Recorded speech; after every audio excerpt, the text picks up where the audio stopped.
All right, Islam, and welcome to Moorish Heritage and History School, Eyes Wide Open. This is your host, Anita Ill, along with, for this week, my co-host, RVBey. Islam, peace and love to all. All right, and let me see if I can find Cujo. Oh, there we go. All right. Cujo Ismail. Islam. Peace, Mars. Islam. Islam. All right, Islam. good 5 in here. And welcome to this week, Cujo. We couldn't get you last week. Yeah, I don't know. They were, you know how it goes. They're always trying something. Yeah. How about that? You still had a good session last week. It was very, very, very interesting. Very thought-provoking. Yeah. All right. Yes. All right. Well, let's see. Let me get back. I'm all well, over hold the on place. now. Ms. Raheem is not necessarily with us at this point, but he may come in a little later. And and also, I just want the world to know that his solar return is Friday, by the way. Yes. And that tomorrow at the New York will be doing. He will be doing a demonstration on Are You in Denial of Ancestry 3, and most of it. A lot of it's going to be overhead protection on that with some great information. So y'all should come out and/or listen in to tomorrow's class. He will be there. And on Thursday, of course, you and he both, Cujo, have Sons of Allah this Thursday, correct? Sons of Allah, yes. I you know what? We're going to work on that Sons of Allah echo for next month. Look, wait a minute. I can make one because this is funny. I'm just going to say this since we keep talking about it. When I first did the recordings of the talking books, a lot of people don't know this, but I use the little 1 minute bites that come with most computers, and I just realized it has an echo on there, so I'm gonna create one right away. All right. All right. Yes, we need to have some sound effects for Sons of Allah. Yes. The echo on that. Yes. All right. So, welcome everyone, and I want to send a big shout out to our internet listeners. I am in the process of trying to get the chat room open. It will, if it is not, oh, there it is. It's open. The chat room is now open. Thank goodness. And also, big shout out to our family listening over in Great Britain. Let's see, South Africa. Let's see, South Africa. Oh my goodness. Venezuela, Japan, Islam to Alderset over there in the Netherlands. Islam. Family listening over in the Philippines and Brazil, Cuba, Mexico, and to areas we have yet to connect with. Islam, and thank you so much for listening, for joining, for sharing your energy, comments, information, as we all assist in uplifting fallen humanity. Big shout out to our callers. Thank you so much for calling in every week, filling up the phone lines before the show even begins. Thank you so much for that. Every week what we do is we make a public announcement of Moors who have been kidnapped and are being held hostage for income by various employees of corporations styled as county, city, town, township, borough. These are corporations. Just do a little bit of research and you will see it. They're not even trying to hide it. It's right on the World Wide Web. So these employees who were contractors of the state are kidnapping the people for income And so what we do is we make an announcement of the appellation of the Moor who has been kidnapped. If we have the county that is the county of the employee or the name of the corporation that is kidnapped them, we make mention of that. And if not, we just make a reference to the union state that the corporation is in purview of.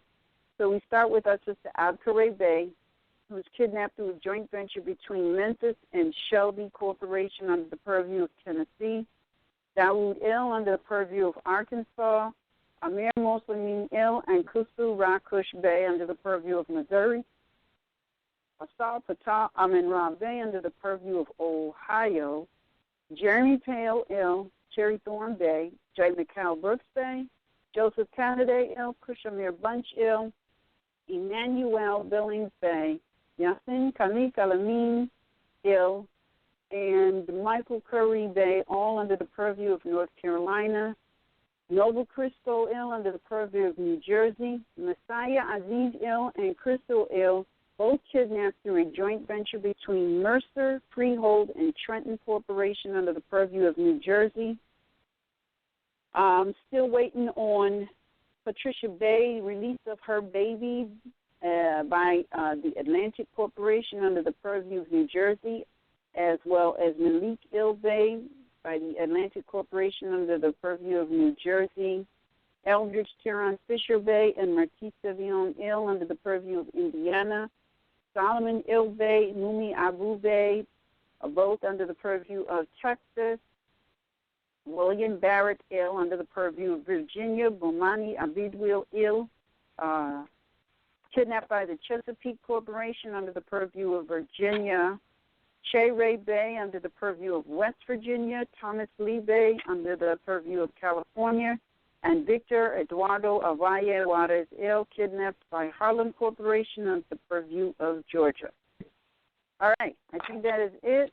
Those are the Moors that have been kidnapped and are being held hostage. If you have a family friend, a family member, because we're all family, someone you know who has been kidnapped and is being held hostage, and you would like them added to this list, please send their free national appellation to MHHS-Eyes Wide Open at gmail.com, along with the county corporation that kidnapped them, or the name of the county corporation that kidnapped them, and the union state that they are in purview of for our public service announcement. Let's see. Today is a Freestyle Tuesday, so to speak. We haven't had a Freestyle Tuesday in a very long time, so it's kind of refreshing to just, listen to what our listening audience has to say, what they might have learned, some information they might have learned and would like to share, or, just to put a topic on the table and talk about. There's so much happening right now. It's like we could have a show. But there's agitation for real going on, I'll tell you that. Yes.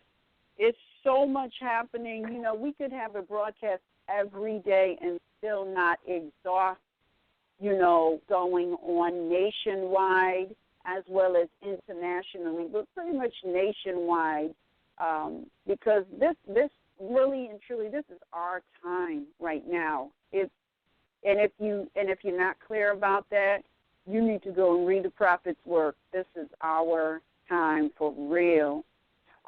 So this is Freestyle Tuesday. This is an opportunity for the people to put issues on the table that is important to our listening audience and to, let us know where your thoughts are.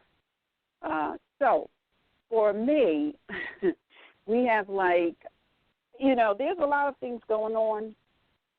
And I remember we did a broadcast a while ago where we talked about the civil rights and how it was repealed. And I actually got that piece of information from something that someone posted on Facebook, and I went and researched it.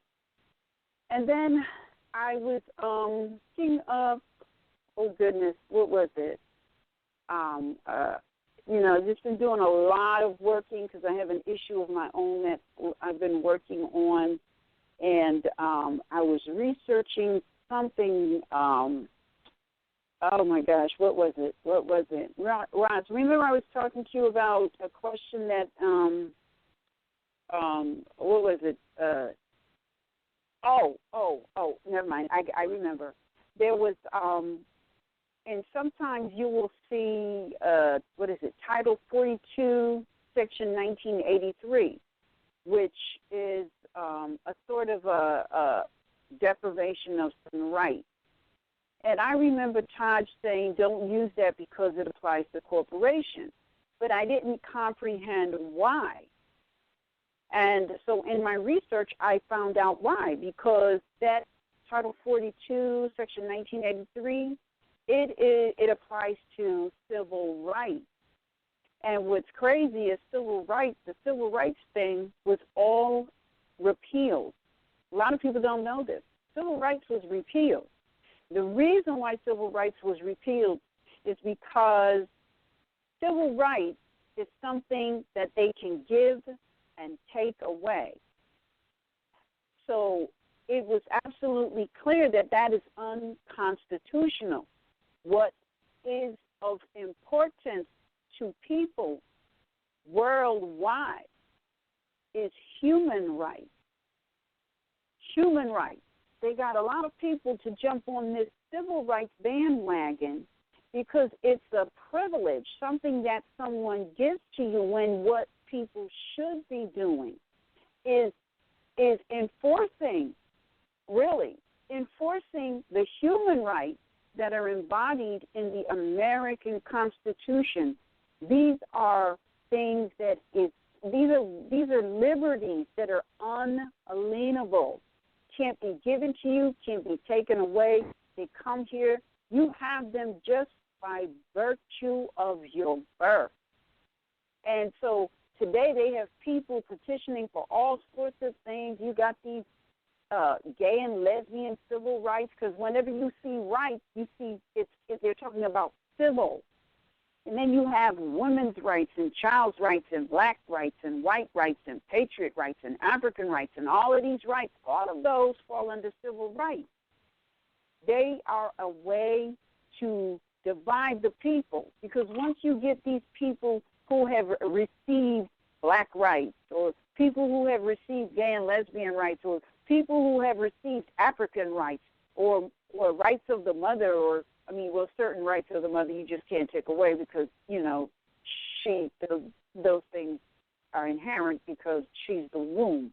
But when you get people divided and they're fighting for these individual rights, it divides the people, when in actuality what people should be doing is coming together under human rights, because it doesn't matter whether you're male, whether you're female, whether you're a child, whether you have a melanated complexion, whether you have no pigmentation, whether whatever your sexual preference.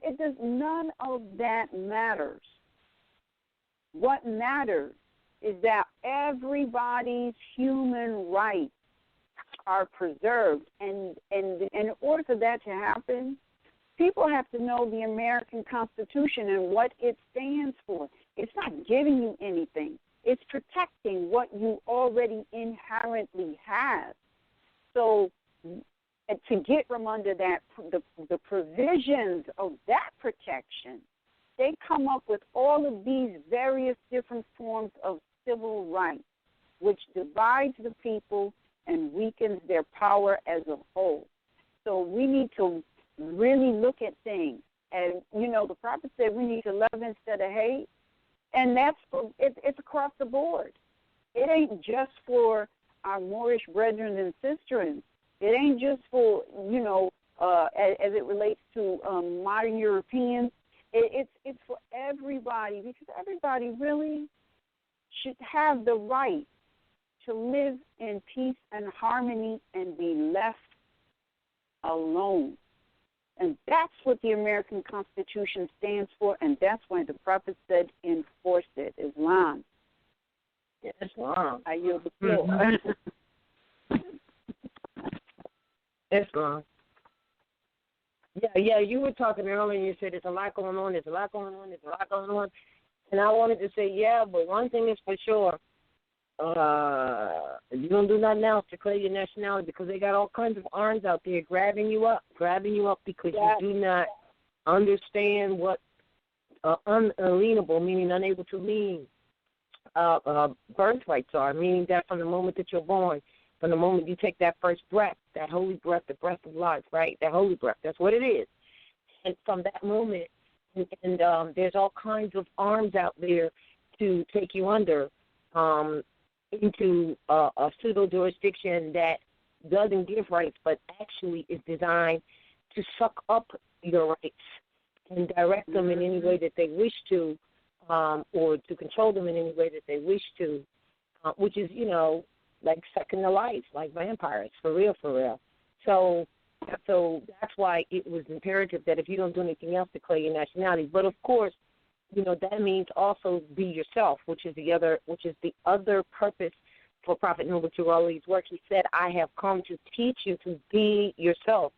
So all of that goes connected hand in hand, and so yeah, you're right. You're right on it, and that's what this is all about.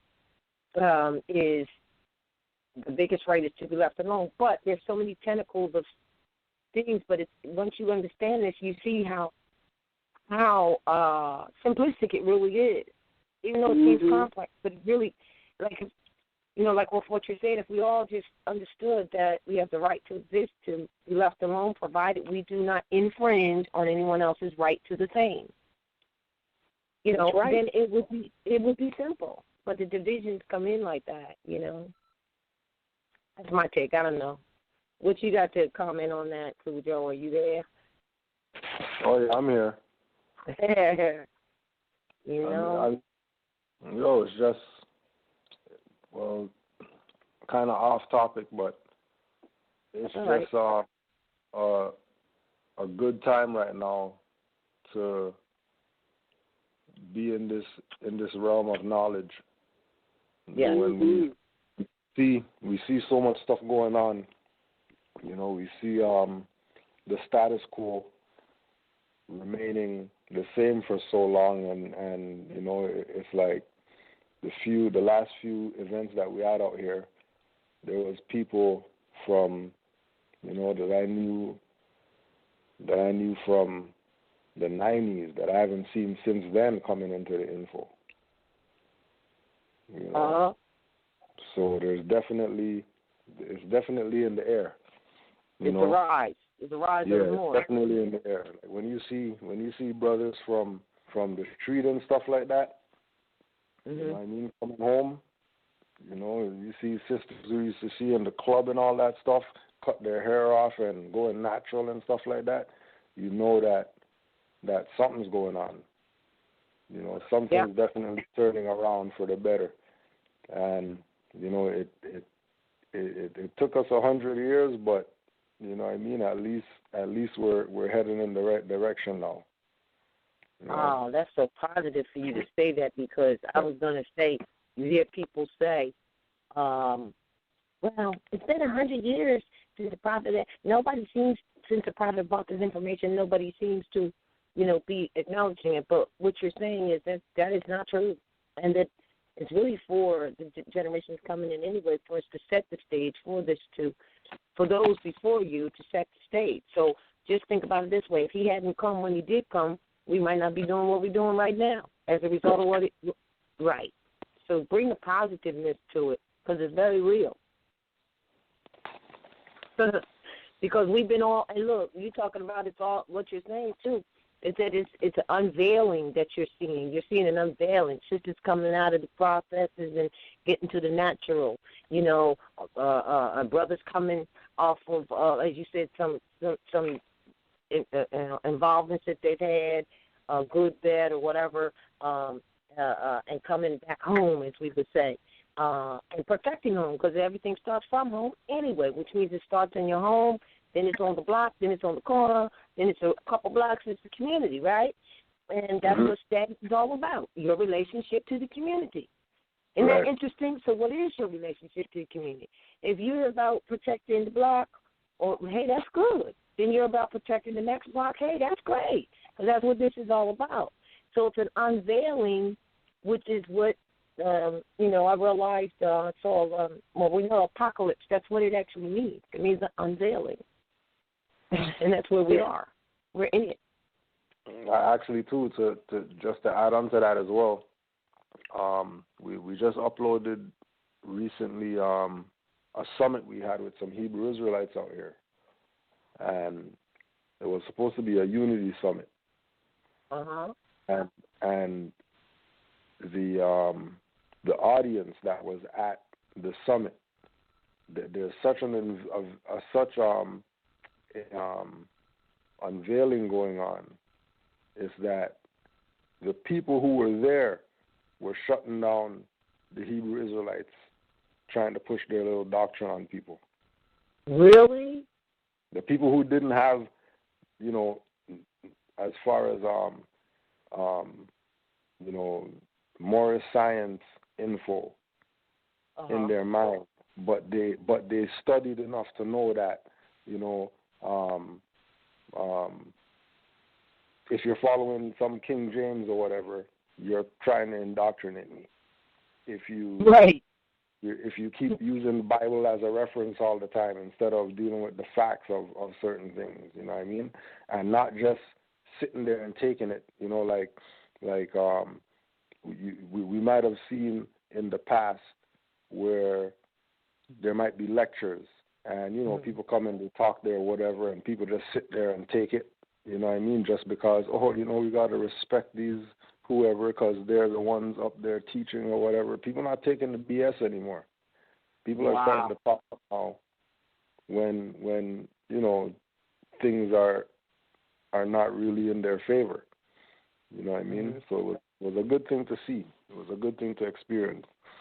Well, and matter of fact, too, sorry to cut you, matter of fact as well, is that the people who were there, they felt so slighted by the Hebrew Israelites sort of disrupting the session by bringing up these nonsensical Bible issues that they keep bringing up, that they requested their own, class to deal with Moorish history and law and stuff like that.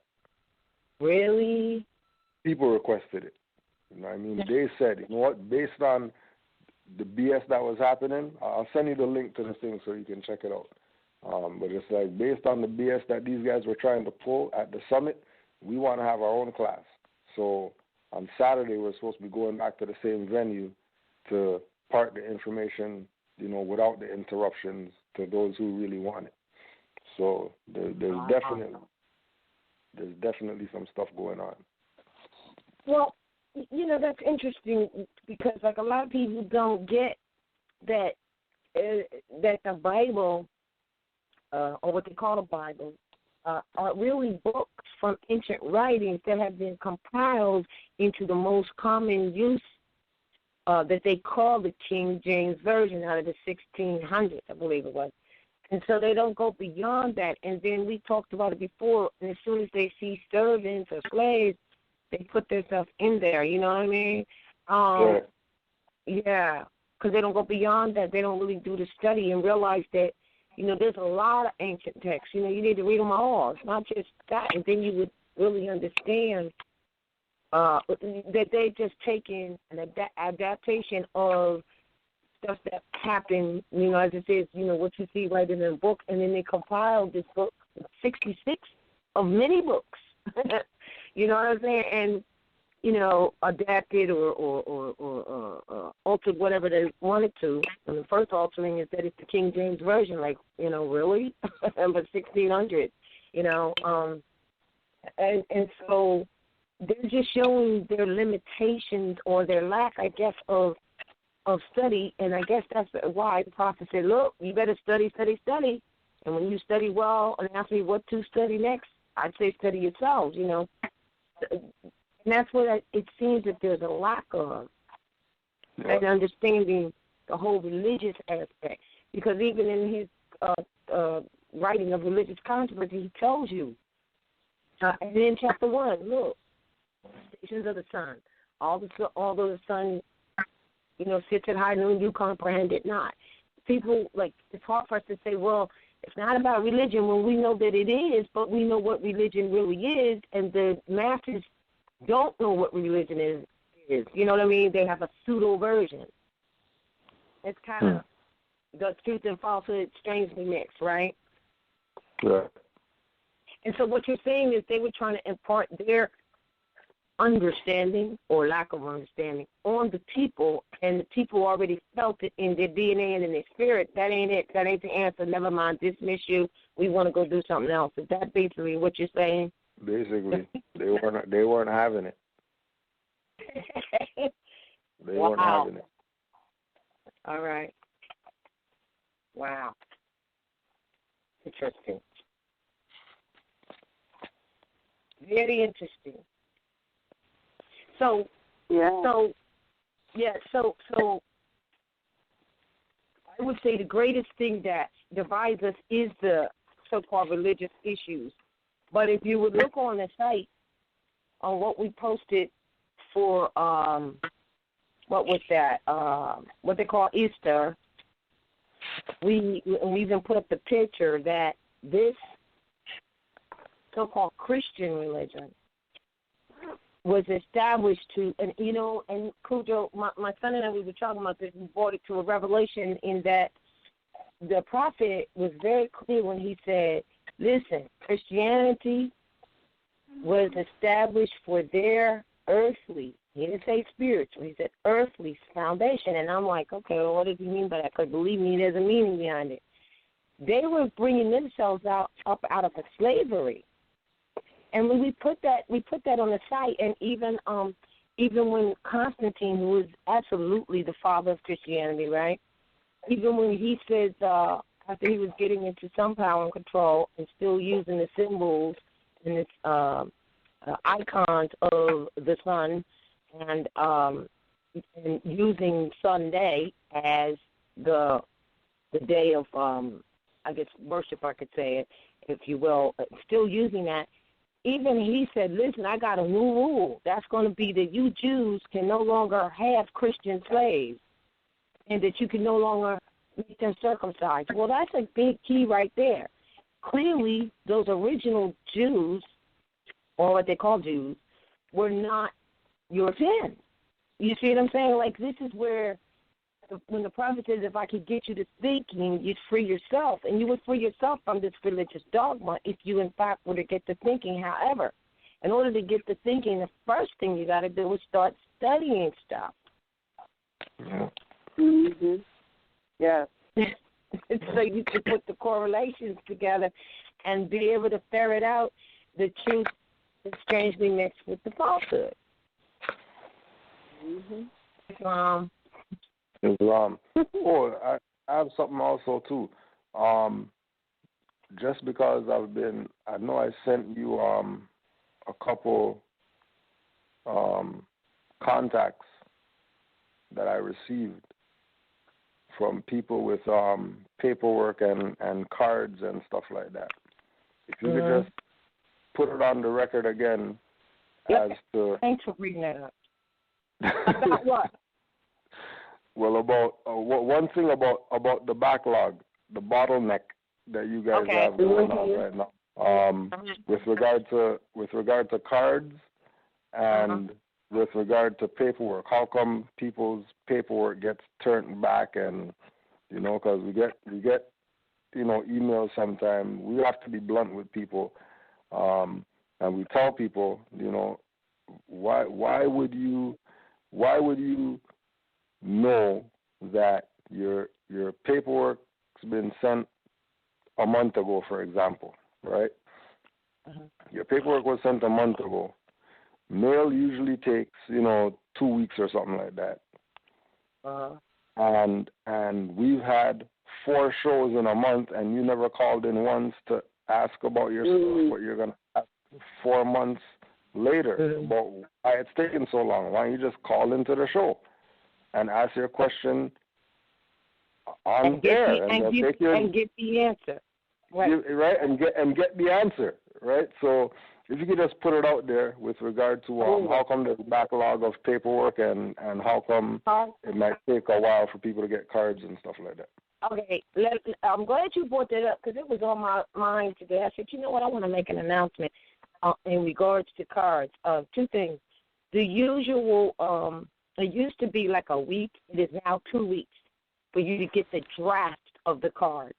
And then you get the draft via email for you to approve it before I will print it. I need your approval on it so that there's no mistakes, changes, or whatever. I can tell you right now, I think I'm looking at about at least 50, and it could be more, of people who have given me emails that don't work, and or I got another group of people who gave me no email whatsoever and no phone number either. Now, we're not really down, especially with the cards, to be calling people about this, especially with the instructions regarding the stealing, which Annie will speak on. But they do not follow. A lot of times they don't follow the direction, but I want to speak on the cards.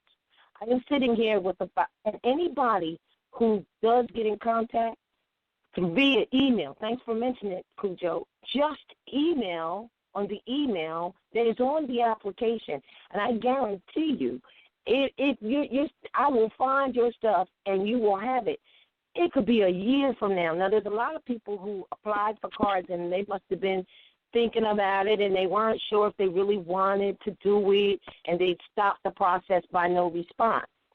Or some people acquired or made payment for the card, never sent in the application, and then they start complaining about why they don't have their card when they never sent me the application with the necessary information in order to establish the card. And it is, the instructions is right there, even if you pay through the PayPal process.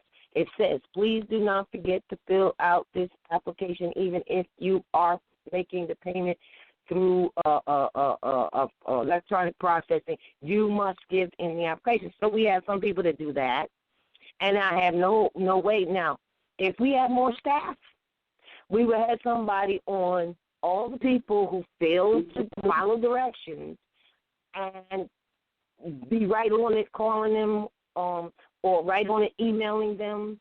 So what we end up with is a pile that comes in, right?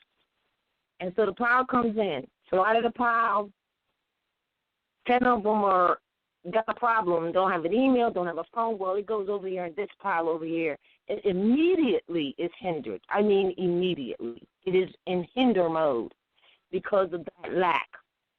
And so I used to be able to, once a month or a month and a half, pile them all together and make attempts at contacting these people either through I got a card that I send in the mail. Sometimes the card comes back, nobody receives the mail. Sometimes, and the emails definitely, like if they do not print clearly, I'm having trouble trying to read what their email says. So I have absolutely really no way making contact. But I can guarantee you this, your application is in a pile.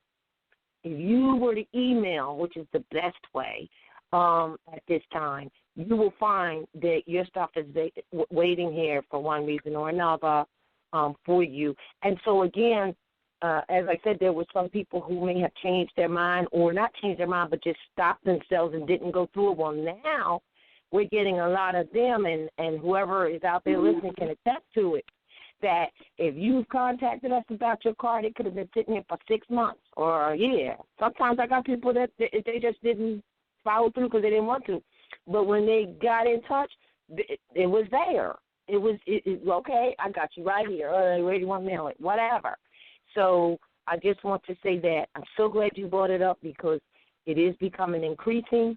So our process for the cards is at 2 weeks, and we get ready to go to 3 weeks in a minute.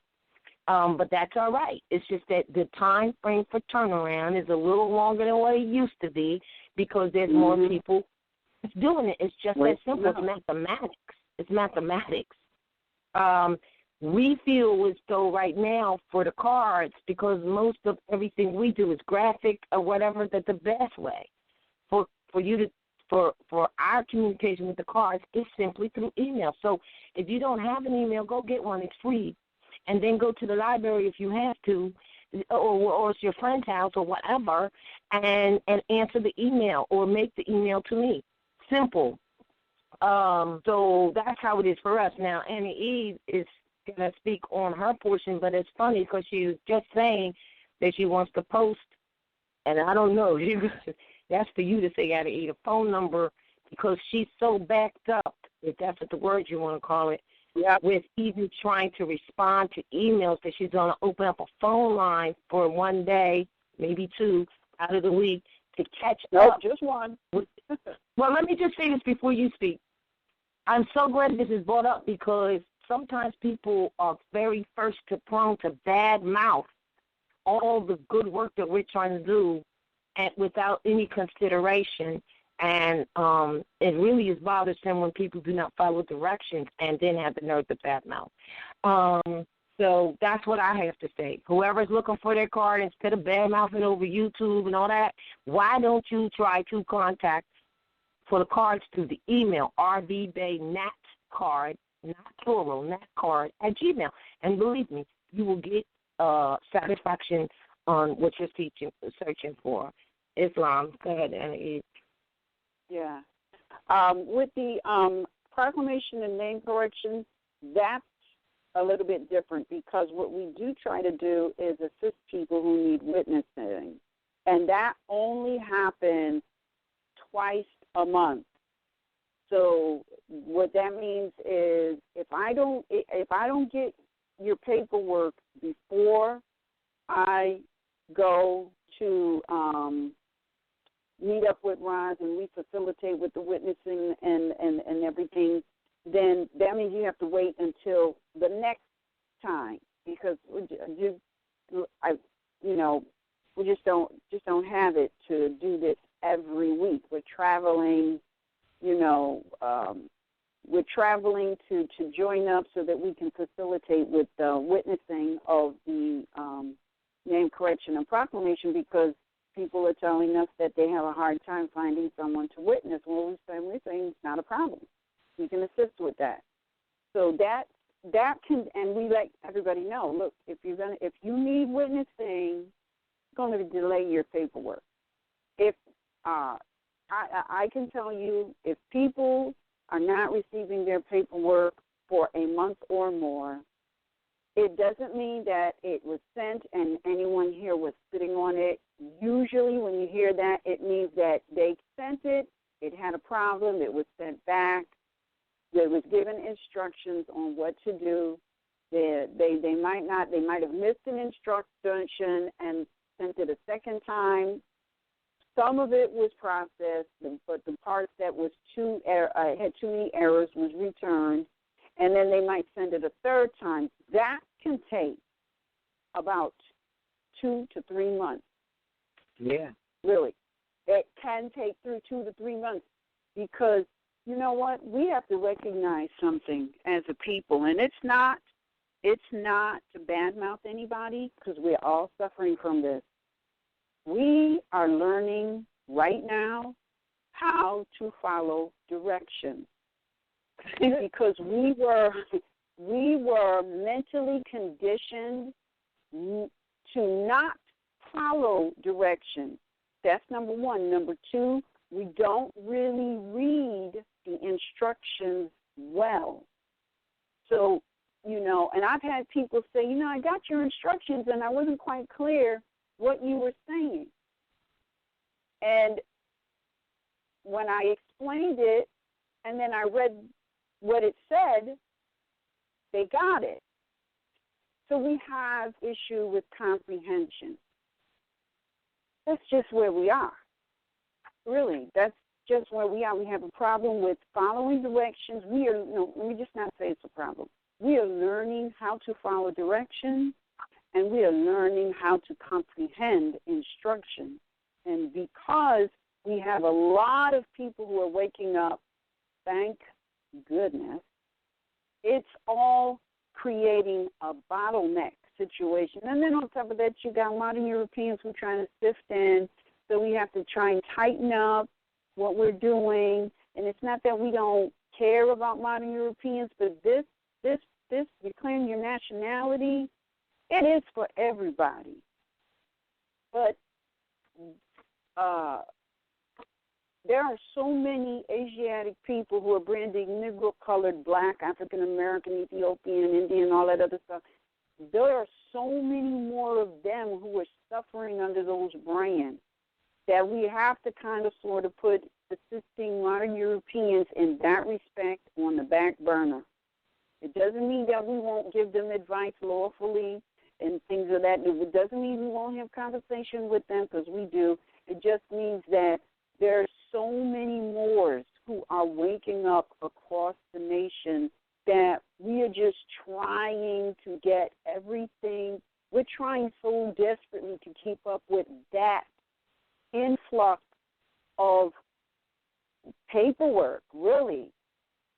And so I get about 1,000 emails a day.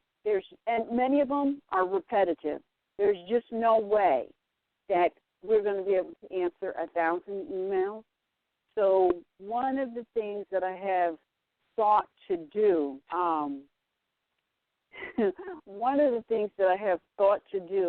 and it's like a catch-22, because this is how I feel. I can either answer emails, not process, and not log in and process the name corrections and proclamations, or I can process the name corrections and proclamations and not answer emails. It's one or the other, because you know what the prophet said, that, so many Moors, I can't remember the exact wording, but he said that there's not going to be enough secretaries to facilitate the influx of people that are coming in to this information. That's not the exact wording, but that's basically what he's talking about. We don't have enough secretaries to do the work. But it is a beautiful time, and there's a lot of people waking up, and we're trying to keep up, everybody, even as we learn how to do things better. So I said all of that to say this. I'm going to take off a day of processing and logging all of the email that comes in, and there will be a phone line that is established from 8 a.m. to 4 p.m. I'm looking at Thursday. And that's the only time it'll be open. The questions that will be answered will only be questions relevant to name correction and proclamation papers. That is it.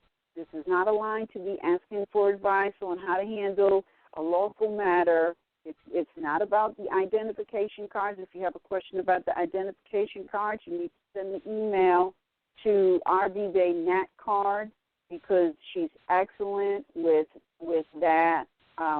This is just for the name correction and proclamation. That is it. Because I do have some people who I did not get a photo, and I made a list, and I sent it to Roz, and I said, look, can you check with your in your records and let me know about these people, because I didn't have any mailing information. The emails that I have wasn't working. The telephone numbers that I had wasn't working, and I really didn't want to send a letter. But if she didn't have them, I was going to have to resort to a letter. So there's so many reasons that things get delayed. But I can tell you another thing that I want to put on the table. I get a lot of proclamations and name corrections, and I will ask people. We're going to put up just like a dummy proclamation and name correction, just so that people can see what it is supposed to look like. We already have that. We already have that the sample. It's sample, but it has one without the notes on the side margin, just so that they can see what it looks like, because I get a lot of proclamations that look horrible. Horrible.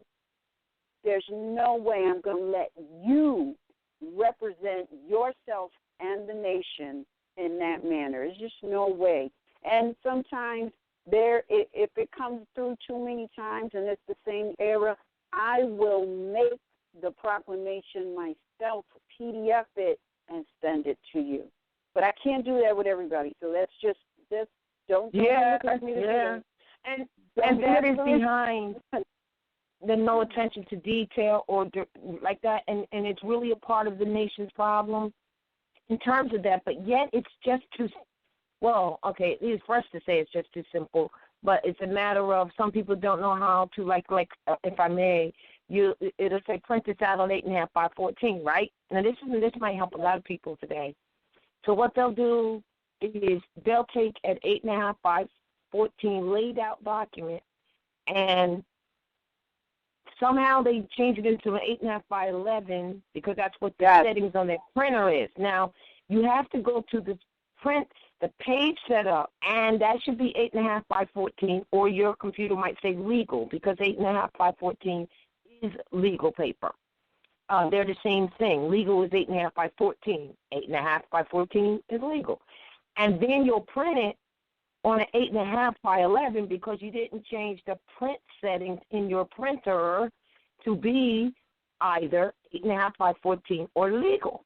So you got this long document that's supposed to be an 8.5 by 14 put into an 8.5 by 11, and it's not correct. So that little bit right there might help you because some people might not know that they need to go to their printer, not just the page they're looking at in the program, be it a Word program, but to their printer settings and change the print output to an 8.5 by 14 or legal. See what I'm saying? Little stuff like that. Yeah. Yes, that's exactly correct. And I'm actually looking at getting that converted to a PDF where you'll be able to just fill in your name. I was talking with someone at a print shop, and they actually have a program that can do that. And if we're able to do that, which I think we will be, it will eliminate everybody's printer issues because once it's in a hard code PDF correctly, the only thing you'll be able to do is what you're able to do now, which is fill in your appellation and change the date field. So but still, if they don't put in 8.5 by 14 paper in their printer, well, it's going to print. It will print. They still got to do that. They still got to. And you know, it's so funny you say that because somebody sent me their proclamation like that, and they didn't realize it printed on 8.5 by 11, and the bottom portion like 1/4 because 8.5 by 11. When you put it on, when you lay it on top of 8.5 by 14, you have like 1/4 of which is the bottom portion of the page. 1/4 of the bottom of the document was gone. Right. And they didn't even pay attention to the fact that was happening. No attention to the detail. They didn't even realize it. So it's we just got to know that we're all on a learning curve, and when we just don't have enough personnel to send out email confirmations. At least on my part, I don't have a program that does that. Roz does, but I don't have a program that does that. I don't have a program that does that. Nope. I'm looking into a program that does that, but I don't have a program at this time. That does what? I'm sorry, I didn't hear that. Send email confirmations. Oh, you mean? Yeah. Oh, I don't know. I'm not sure what program you're talking about. Email confirmations. When you mail your stuff. Oh yes, they get an automatic that email confirmation. That's going to be so helpful for you when that can occur. All right, I just wanted to add something else. But I don't want to cut you if you're done because I want. Well, first of all, I wanted to say too when you were talking about the proclamations as it stands for the modern Europeans who may be, of course, wanting to come up under the Moorish nation, because believe me, that's what it's about. In the end, that is what it is all about. And you know, it even says in there that your Aboriginal and Indigenous ancestral estate, and this just is not and cannot be the ancestral estate of modern Europeans in terms of the bloodline. So we do have to work. We have worked on that, and we are still working on that. But as you said, it's not that the priority is we're putting it on the back burner, but in a way, It is, because we're all backed up anyway. But aside from that, I want to mention something. Now, Cujo, is it all set for me to mention about the proclamations coming out of Canaan land? Can I mention that? I mean, the cards as far as our relationship. Yeah, for sure. Okay, yeah, because it just dawned on me, right, that we just finalized that. And also the little one-paragraph letter, if I can read that, is that all right? Yeah. Yep, go right ahead. All right, thank you.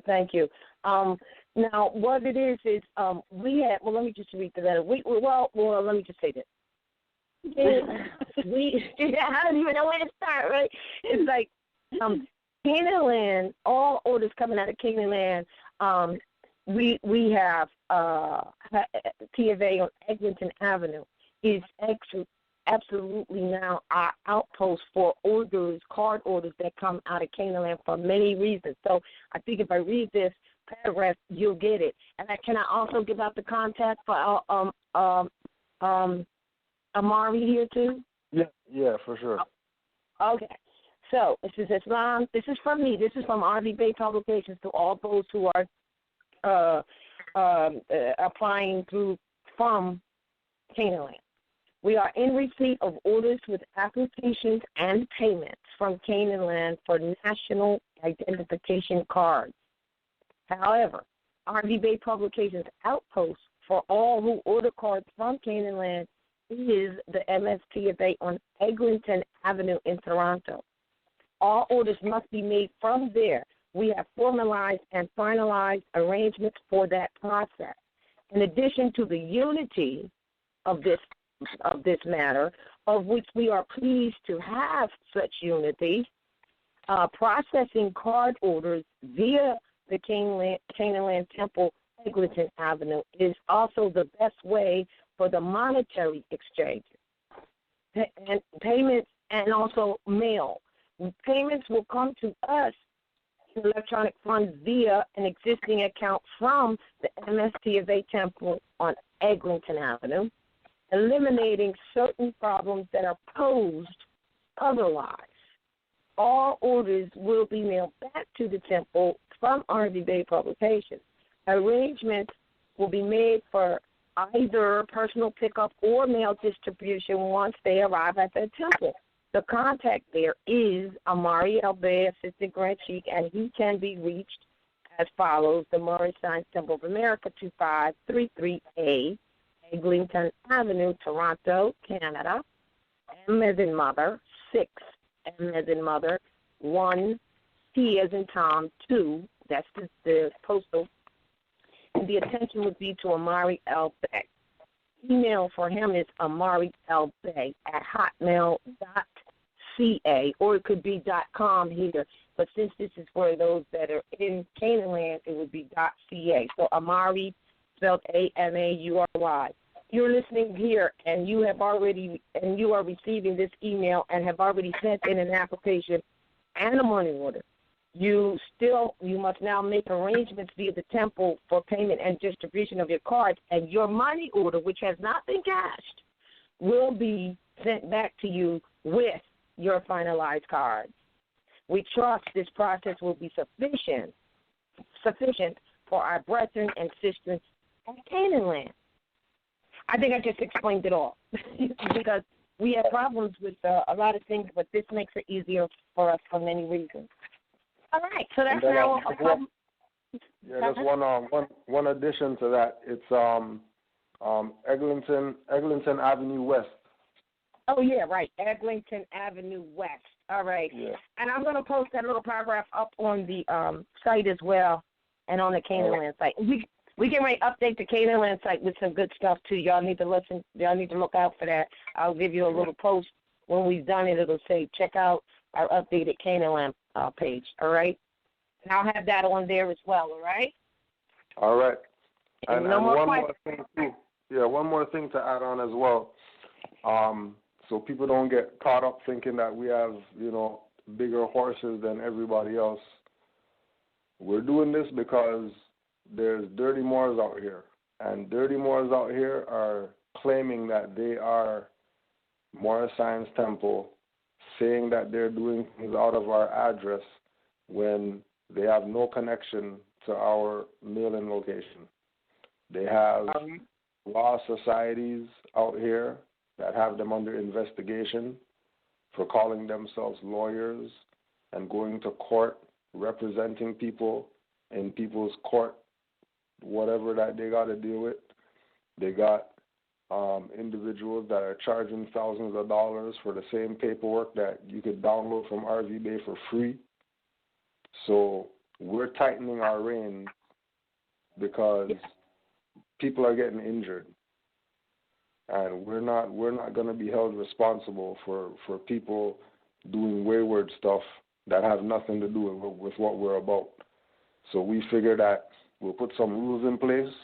People who want to proclaim their nationality, if they're in Canaan land and they want to proclaim their nationality, before they even get to fill out an application form to get their card, they're going to have to sit through the 25 classes. That's why we have the Back to Basics classes online. So, if you choose not to come to the temple, that's your business, but the classes are online. So make sure you go through your classes. Make sure you're competent, because we're not just letting anybody come off the street and just fill out a form and then, now they have a nationality card, and then never come back to the temple ever again. You're going to show allegiance to us if you're going to be siding with RVBey Publications to get your documentation, as far as we're concerned. Right. And let me make clear with that, if I may, is that's the process that you have there at Canaan Land. In order to do that, we're not preventing anyone from receiving the card at all, but that our outpost is there for other reasons for us. This just makes it happen for us. One, like a lot of people, they're thinking like money orders. We have problems with that. I mean, they on this side of the fence, they're trying to rape us with money orders that may already be converted as well. I'm just saying this is one of the many reasons that it all makes sense, and I'm going to address what you're saying also, because it's needed. It's needed. It needs to be tightened up. Now, but that's one of the things. And then the mailing, they raised the mailing. They're doing all kinds of things to keep us from that connection. But let me tell you, that connection when it comes to Canaan Land, if you go on our site and you go on that page regarding Canaan Land and you read that letter that the prophet wrote or that was written to the prophet, you will see that right there is almost their charter when you're talking about Canaan Land. Remember I told you that when you sent it and set up the page? Yeah. It already is. So now I don't know. We over here don't know all that's going on over on that side. But one thing we do know over here, with the same problems that you're talking about, is experienced on this side, still being experienced. We can only do what we can do because people are who they are, but they are going out and getting in trouble. But the main reason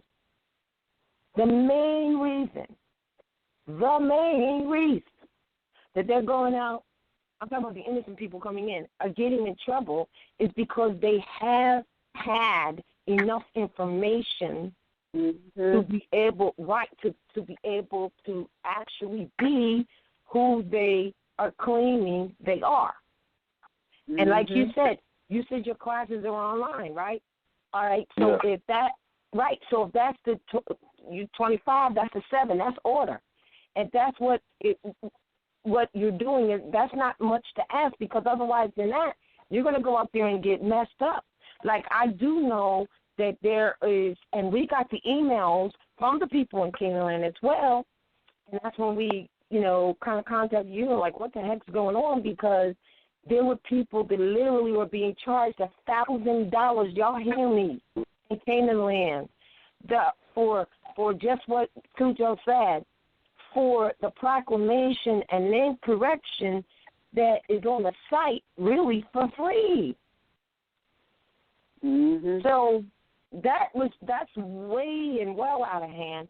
But There's people have the will to do whatever they want to do. But for those who want to be protected under the nation, the first thing you need to do is to actually have an allegiance to that nation in terms of wanting to, at minimum, learn something about your illustrious, learn about what it is really to declare your nationality. You know, declaring it, yeah, that's being clear. But learn a little more. That way you won't be, like you just said, Cujo, people came in and they're listening to the Hebrew Israelites saying some things, and they already know in their DNA this is not right. Now we're going to do something else. So it causes conflict. With those types of things. I do know that originally, and I hope I don't go too far into this, but I do know, and I don't know who's who in Canaan Land. You do. We just don't. And I do know that there was a group that said, I'm with the Canaan Land Temple, and I'm still a member of the temple, but we opened this other temple, and we want to establish connections, for cars and stuff like that. And then I was like, well, if you're still with the temple, why don't you just expand what's being done at the temple? Why are you saying you're with the temple and then start doing something else? Because that same group was a party to the $500 to $1,000 charges. Is that correct? Isn't that the same group? Yeah. See, that was like, that's not cool, man. That's like really not cool. So this covers a win-win for everybody on both sides of this thing as well. And I definitely am in agreement with the with the classes. But like Anna E said, if she's going to do paperwork, or she's going to answer the phone, or she's going to answer the email, it's the same thing here. We're doing the book orders. We're also doing the cards. We're not really having a problem with it. It's just that we're not having a problem with it. It's just that, these instructions must be followed, and definitely give clear emails, because we're talking about a published graphic document, which must need your approval before going out. So that means that whatever you do, make sure your email is written clearly and not just scribbled for us to try to guess what it's saying, because it will be put aside and hindered immediately. It's I think I said enough. Yeah, that goes for like the processing form for the name correction and the proclamation as well, because I also have a tub. Believe me when I say a tub of returned mail. The mailing address is either no good, or when it was sent, it was rejected, or a lot of the time it's like the proclamation and name correction was mailed out, and then they move. It's like as soon as they send it out, they move. So it gets returned. So I have a tub of returned mail, and when I go to the records to try and get an email or a telephone number, they don't. Either I don't have it because they never provided it, or it's not legible. So I have stuff that's been sitting here waiting for somebody to send me an email from 2013. So. Wow. Yeah. So I'm glad we had the opportunity to clear that up. I mean, because it's important to answer those things. And people are so.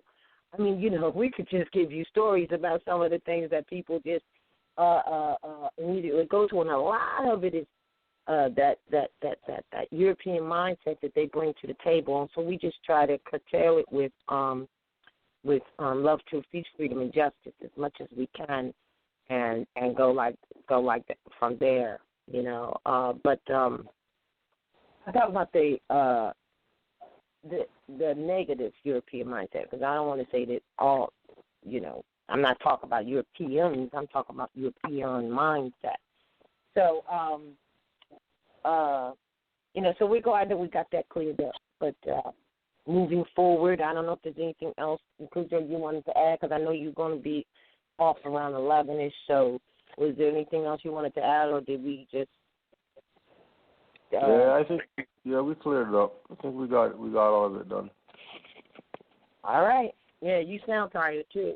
Did you have a class today, Cujo? Yeah. Oh, well, that's why you're tired. We went in. Now, he's been doing some other things, too. You know, it happens like that. Yeah, but, when you do a show, it takes a lot out of you, and then you're doing back-to-back shows. Yeah, Yeah, let that be known. That's why Cujo be so laid. He laid back anyway, but he gets extra laid back on this show because he just finished doing his own. It's like, Cujo, you there? It's all good, though. It's all good. So, moving ahead. It takes a lot out of you doing these shows, but you know what? You definitely know that you're doing the prophet's work. You're doing the work that you're supposed to be doing, because as much as you want to stop, you just take a deep breath and push on. Yep. Because victory is assured, right? Yes. Victory is assured. Prophecies. Yes, those prophecies and statements keep me going, boy. But look, we got a few more minutes left to the live internet feed. So what I'm going to do, if it's all right with everyone, is open up the lines and take our first caller. All right. Caller 803-305, you're live on the air. Please state your appellation at Northwestern Maxim.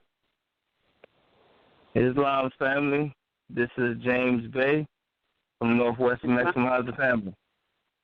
Peace, wonderful. Great. I've listened to the show tonight, and it's been absolutely wonderful. I heard a lot of valid points and a lot of situations that people went through. If I didn't went through, I probably knew someone. I heard somebody over there that went through the same thing. I would just like to interject. I've seen on more than one occasion there's just a lack of communication as far as how everything is filled out. If it's not done properly or it's not, I would say there's not enough people as far as, handling everything, because I know it's just a lot of times it's just you all right now, and there's a lot of people that's claiming their nationality, believe it or not. So, this is just something that we're going through, and we're just going to have to get through it. And I would say that, they always say steel sharpens steel.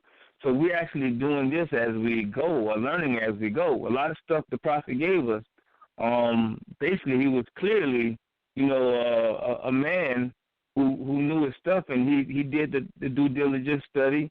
So what we're going to have to do on all levels, and this is including everybody who's listening online and everything, when you're studying everything that you're studying, you're going to have to make sure that you well learn, because what's going to happen, you're going to get turned loose by yourself, and then if you're not ready, the world is almost ready to eat you up anyway. So what you're going to have to do is make sure you have an answer on top of an answer, because you're going to be tested and tried. Mm-hmm. Yeah. And wonderful. Didn't he say that, an answer on top of an answer? That's right. Back up a writ with a writ. That's right. And there it is. Back up a writ with a writ. Let's look at that. All right, well, I put in the writ, for whatever. And what was your response? Whatever it was. Okay, so now you got to put in another writ to respond exactly to like, we were talking to someone, right? And they'll say, well, we may know the background mechanisms of this deceit that they're doing, but still you must respond to what they gave you, because in what they wrote, you find how to respond. Because they're doing that themselves, right? Yeah. You've got to respond to, like we were saying, okay, well, all right, so you just told me what you thought, but what does the paper that they sent you say? Because that's what you respond to. You know what I'm saying, Annie? Yeah. Yeah, That's because a lot of times, either, there's a couple of things that will happen. A lot of times, and I don't know where this thinking comes from, but people think, well, let me just send in my name correction and proclamation. That's not an answer. It's not an answer. If you do that, it is going to be received as a notice of default judgment because you didn't answer the question that was put on the table. And right. and you have to answer the question. And it really is, if you write, and usually the question that's been put on the table has to do with a violation of your liberties, and this is why, you have to tell your story. You can't just, send out name correction proclamations. You should never be sending that out, really. But at the same time, you shouldn't just be sending out abandonment of jurisdiction, core word, because you might send that out, and they'll be like, okay, so what is this for? Right. Why am I receiving this? Your story has to be. I'm saying it's a story, not to make light of what is happening. I'm just saying your story has to be documented, and it has to be in written form. The challenge that we Moors on this continent have is that we have not told our story. We haven't. Nobody knows our story because we have not written it down in blunt, plain language without any presumption of title. We haven't done that. Well, if you're traveling on your ancestral estate and somebody stalks you, runs you off the road, then demands your personal property under threat, then you need to tell your story just like that. Because if somebody on the other side of the world reads it, they're going to see and feel exactly what you was feeling at that moment. But only if you tell your story. Right. And you know what? Speaking of paperwork, I just have to add this because remember how we were telling people that this whole mortgage foreclosure process was actually a paperwork situation that is inclusive of an eviction for them, so that they can show their investors that they closed out the deal, and then, as you said, then they on the back end get all the insurance and stuff, and they hedge the bet on you losing on predatory loans, that you wouldn't complete that process, fail to finalize or to pay for it. Remember how we talked about that and how we told them that, look, this is a exterior process that has nothing to do with, it doesn't even have anything to do with quote-unquote state rules or laws. It doesn't. It's a separate thing. I know someone, and they just showed me the paperwork that they got after they were supposedly having a foreclosure. And so I think they were dealing with income tax or something. Anyway, in that, whether they should be or shouldn't be is not the point.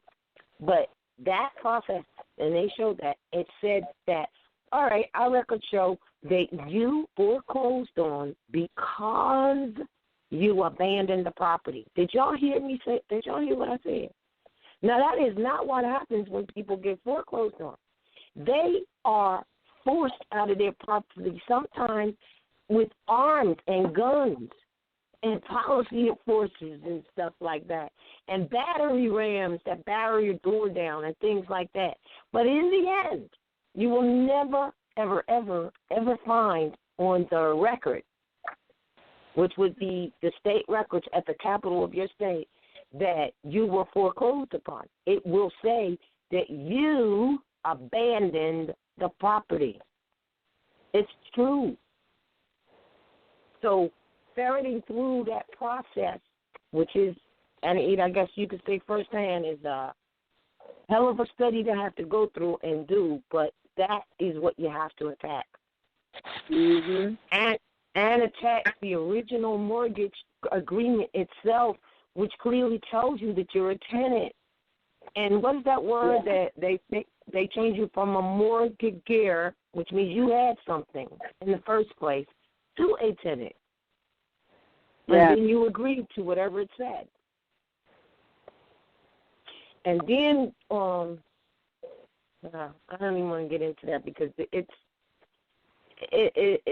just responding to paperwork and paying attention to what you're agreeing to in the first place. And I think now people will be a lot more clear with that, or at least be able to see what's happening. But the deceit,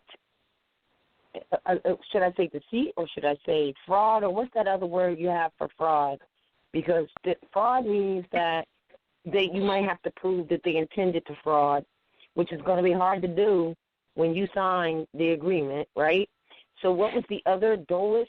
Dolus is the proper word to use instead of fraud? Yes. Which means, is the family still here? Yes, we are. Okay, I'm loving the conversation. I had a lot of experience in that particular area.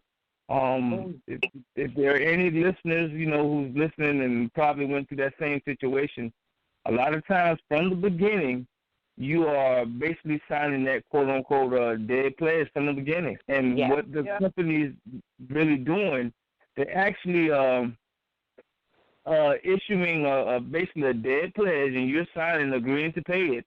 And they have it as if you are abandoning the property. Now, even if they kick in your door and they tell you to go to their court and you make your special appearance and everything, a lot of times it's what you do before you get to court. So a lot of times if you were to send that mortgage company any paperwork or anything, and I would suggest anybody look up the definition of RESPA.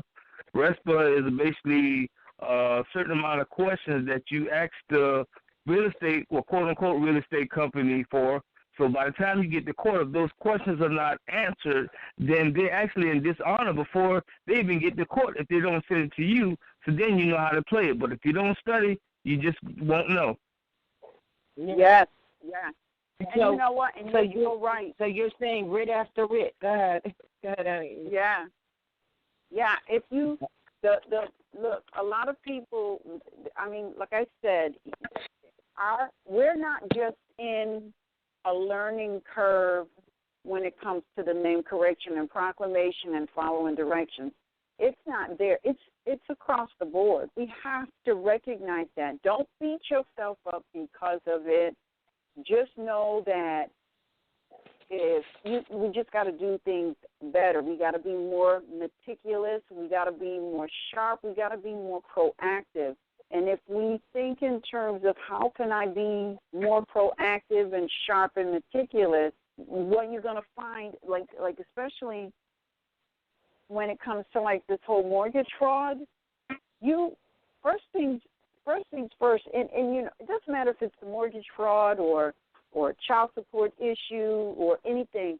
What we have to do is we have to learn to get all of the documentation relative to that issue, sit down and comb through it meticulously. And I can tell you that if you're dealing with a mortgage fraud issue, you're going to be in those documents for a good amount of time.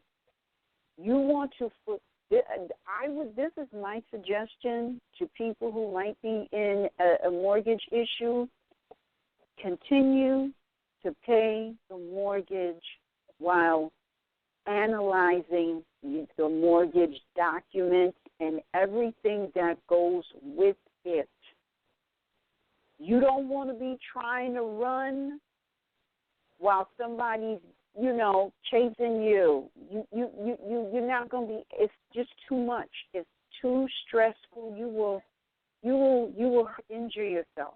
It's just too much. Be proactive.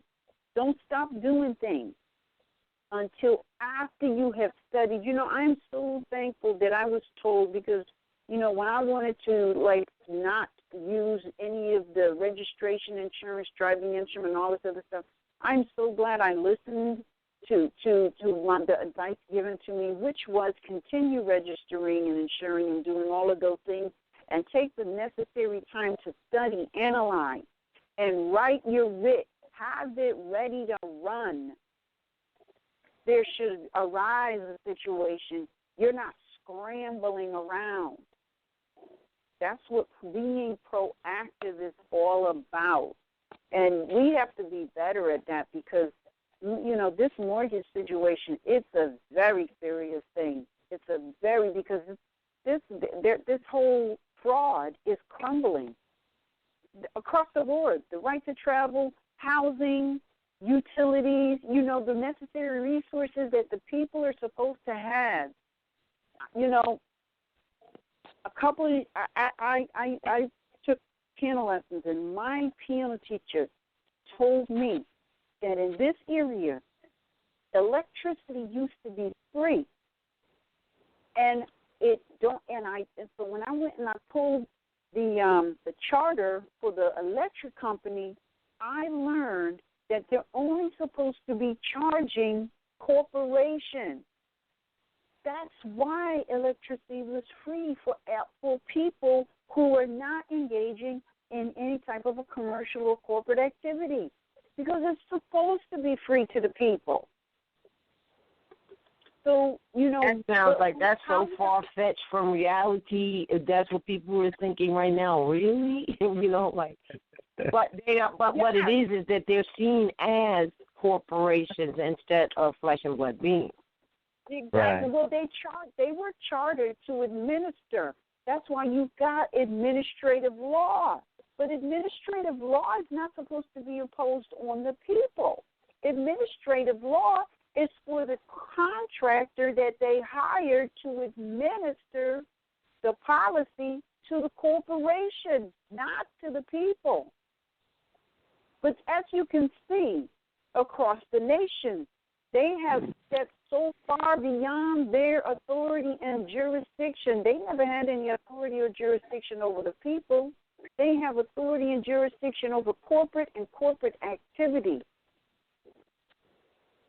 That's why the states can, you know, say out the side of their mouth, well, we don't have any jurisdiction over them, or you know, we didn't give them. They flat out said, well, we didn't give them any judicial authority. It's right there with it. They are administrative. There's no judicial authority in administration. It's right there. You want in there, right? As far as the administration, as far as if you go in there, they will administer their policies to you. If you ask for it, they will give it to you. Yeah, that's right. Instead of law. That's right. That's right. Well, 1933, as far as the Bankruptcy Act, whenever they, I guess, claimed to be bankrupt and everything, and they showed everybody, you know, that they was told they didn't have any money. Now, what they did to the quote-unquote masses, as far as the human resources, they actually used us as resources. So they really didn't give the I would call the sheep a lot of information how to actually handle their stuff. And then what they do is they actually try to make it seem like a lot of stuff is spookism, but it's more like a lack of study. Like, you know, to tell you the truth, I had some friends of mine who's actually doing it, and people can probably say it's bizarre. But whenever the European tries something and it works, and then we try it and it works, you may have a third wheel who's saying, okay, well, we might not want to do this or do that. I mean, if it's working, you know, I guess you do what works, you know, as far as if we're supposed to be bankrupt, and they're giving us different ways, and there's different windows that you can actually, you know, do what you're supposed to do as far as your electricity. I just think that we just need to, I don't think it needs to be everybody, but I guess a few people that would be willing to take the risk and the walk, so to speak. Mm-hmm. What do you mean taking the risk to do what? See, I was trying not to go there, but I guess I'll go there. I just go the other way and get it over with. Okay. You know, like how some you got some people like like the birth certificate thingy, where you had some people doing and trying and whatnot. I can honestly say on the air in front of everybody, I actually looked my particular well, it's not mine, but that particular document that was forced on me up, and it kind of cut on a couple of light bulbs here and there. Now, I proclaim my nationality, and I'm proud to be, Moorish American. I will forever be Moorish American. However, if that was a past document that they forced on me, like if you're going to try to force something on me, I'm going to take it to the bank. So what I actually done, I actually took my birth certificate document and I privatized it, and I actually own it, even though I don't use it because it's not really one way I would say you could do it. It actually does have capital because I looked it up on Fidelity.com and whatnot, and follow the directions, and I'm only worth about $24 million according to Fidelity as far as that particular document.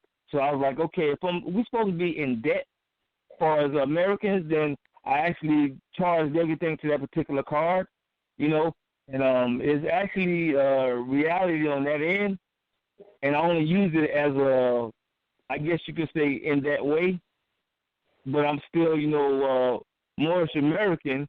But just because they forced it on me, I just used it in spite of, is what I'm trying to say. Wait a minute. So what you're trying to say is... Yeah, go ahead, Annie. Go ahead. Well, here's the thing about the whole birth certificate document. A lot of people miss it, right. All right? Because they're making a presumption that this document has some monetary value or it can do something. The fact of the matter is, those birth certificate documents, just like the marriage certificate, just like the death certificates, corporations that are generally chartered out of Great Britain. And, they're chartered out of Great Britain. All right? So now, here, what the question that people need to ask, instead of succumbing to the trap of taking these fraudulent documents given by a private foreign for-profit corporation, is we need to look at that. If you do the research, like up in this area on the northeast coast, I don't know where you are, but on the northeast coast, much of the counties were chartered out of Great Britain. That makes them, and they were originally chartered as companies that were subsequently incorporated. Then these corporations started issuing documents that really was to keep track of what they consider, and this was imposed on the modern Europeans.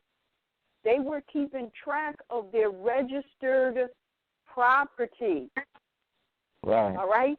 So what we as a people need to do is, instead of looking at this as a means of generating revenue, we need to ask the question, what is the purpose for a foreign corporation to be cataloging the Aboriginal indigenous people of this land? And where do they derive their authority to do so? And what is the benefit?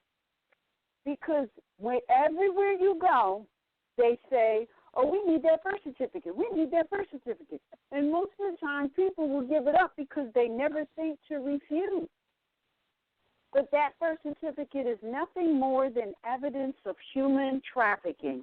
That's it. Right. So but even if you look, what you're saying, though, and I just wanted to, I guess I should have said this before.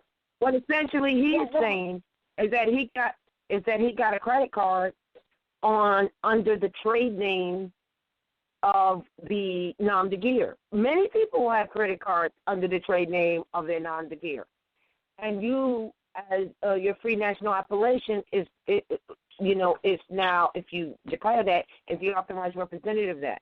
Now, you can continue to go in on that because basically, I think, brother, what you're saying is that that's what you did. I mean, because you're not saying that there's some account that you have under the birth certificate. Yes, that's exactly what he's saying. That's why he's saying that's exactly what I'm saying. What?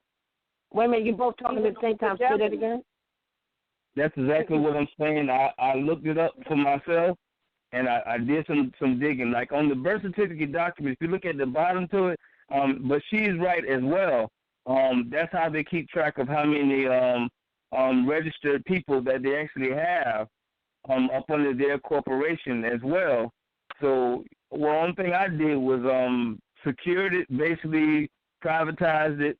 Well, I guess you would call it monetized it, that way I could actually utilize it, being the non-brigadier of it. And not saying it was right or wrong, but that's just what I'd done at a particular time, you know. At the bottom of that birth certificate document, it does say registrar. And a lot of times, the people that are ward of state, they actually are over that, over there, I guess you would call them slaves or whatever you want to call them. They're over these people without these people acknowledgement at all.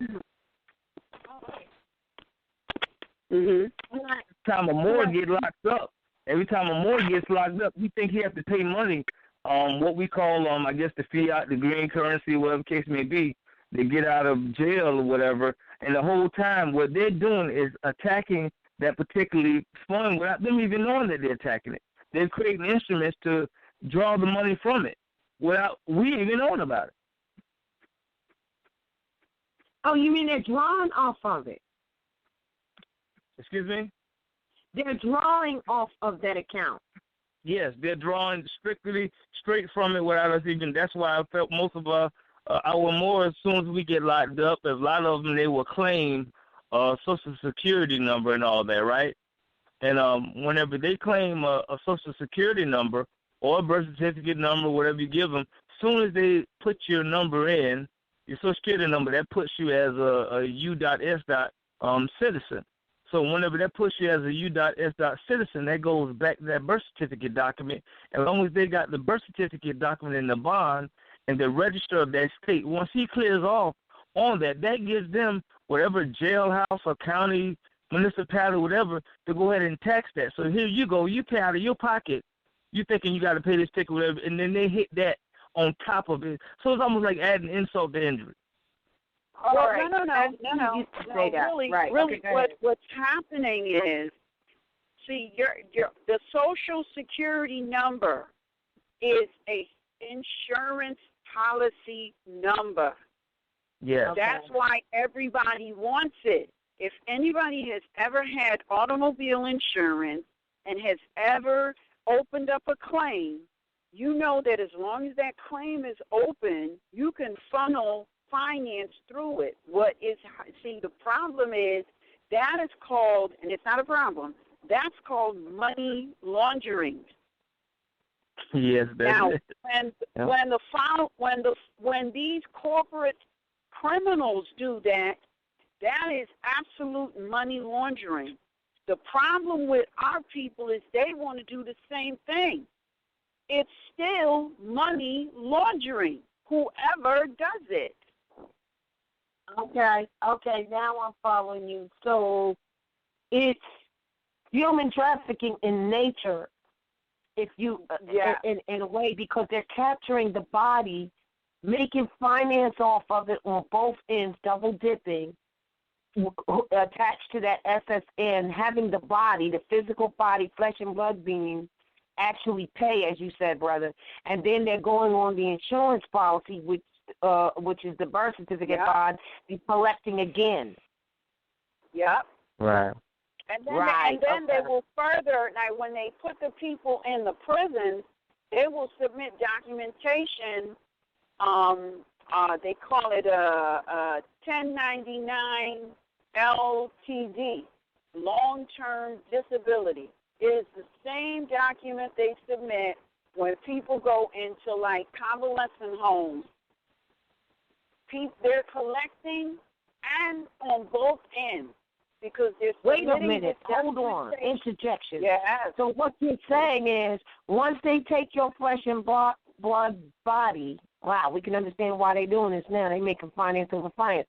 Once they take your flesh and blood body, draw against that, make you and your family pay or bond jail or whatever. And then once you get inside the prison, they look at it as if you are disabled. Right. You are disabled, and then they go hit it again. Hit it again. Hold on, wait a minute. While in the meantime, your family is struggling to try to get $50 to you so you can have commissary. A lot of them take that again for just being there in a month. Oh my God! And then they compel you to work. That's slave labor.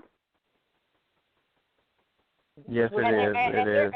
And see, a lot of them, and I didn't realize it, but they showed it on a Law and Order episode where a lot of companies are using prisoners. Yes. All right, and they're giving like a donation or something in monetary amounts because they're saving all of this finance because they don't have the usual workforce. So they don't have to pay wages. They don't have to pay benefits. It's literal slave labor. And so right, and because they will give the prison a portion of a kickback. So the prison is getting income from farming out the prisoners. They're getting income from the family, and they're getting income through these fraudulent documents that they're filing. So they're getting income 3 times. All through a birth certificate bond. Okay. Right. Well, it's not predicated on the birth certificate bond, and then again, in a way, the way that they use the birth certificate bond is because their state, and that birth certificate comes from the county. It doesn't come from the state. That comes from the county, and the county is claiming the body. That's why when people go and get married, that is a claim that the county makes. That license comes from the county. It doesn't come from the state. So it's the county corporation that is foreign on American soil that is laying claim to the people. And because the people don't know, it doesn't mean that they're stupid. It just means that they don't know that is a claim that needs to be refuted. You cannot take that birth certificate because the birth certificate that was created is in a book. The only thing they will give you is a certificate stating that the original is somewhere. But you're never going to get it because that's their bread and butter. It is. And to be quite frank with you, this is what our people need to recognize. Go back into the history and tell me and bring forth a birth certificate prior to, say, the 1600s of an Aboriginal indigenous being. Bring forth one. You'll never find any. Wait a minute, you can go later than that because my parents, they didn't have one of them. Exactly. They didn't have a birth certificate. Because there was never a requirement to register or log the people. There's never, and what a lot of people don't realize is the whole is it the birth certificate? The whole birth certificate thing was done under the Maternity Act, which was repealed. Right. So people it was repealed because it was unconstitutional. What are we talking about? Human rights. You can't log humans as though they are cattle. That's why it was repealed. Okay, so now we're right back at some things that I saw on that. So what they're actually doing now, and the hospitals are involved with it, and what I did is so what they're doing now, the hospitals, they're hiring outside help now. So what they're doing, they're hiring companies to shred all evidence of the human trafficking, because I witnessed this about a week ago. And I called the company that actually did the shredding, and they said that I didn't have authorization. I was like, okay, if I was, quote-unquote, birth from my mother at that particular location, you tell me I don't have authorization. So they gave me some names and numbers, and I called. And when I called, the woman at the hospital, she said, I'll call you by the end of the day. However, she never did. So that's basically evidence of human trafficking, and they are shredding documents, because if they had those particular documents, then that would show, okay, who's involved, which meaning that particular ladder goes way up there. Governor, the registrar, the county level. It's not the governor. It's the county. The county is the registrar. And if people would just, because I know now they call it the vital statistics, but back in the day it was called the registrar, because they were registering the body. And that's why it was. They started changing all these names. If you go, they don't call them prisoners no more. They call them inmates, like they renting a room. Wow, that's crazy. They correctional facility, like they're correcting something. They're correcting something, all right. What they're doing is they're correcting the human nature of people, and they're mentally conditioning them to behave like animals, because they throw them in these inhumane conditions. Yes. Gosh, it's all connected. That's why they throw them in the inhumane conditions. That's why they are inhumane conditions, because this is what they're doing.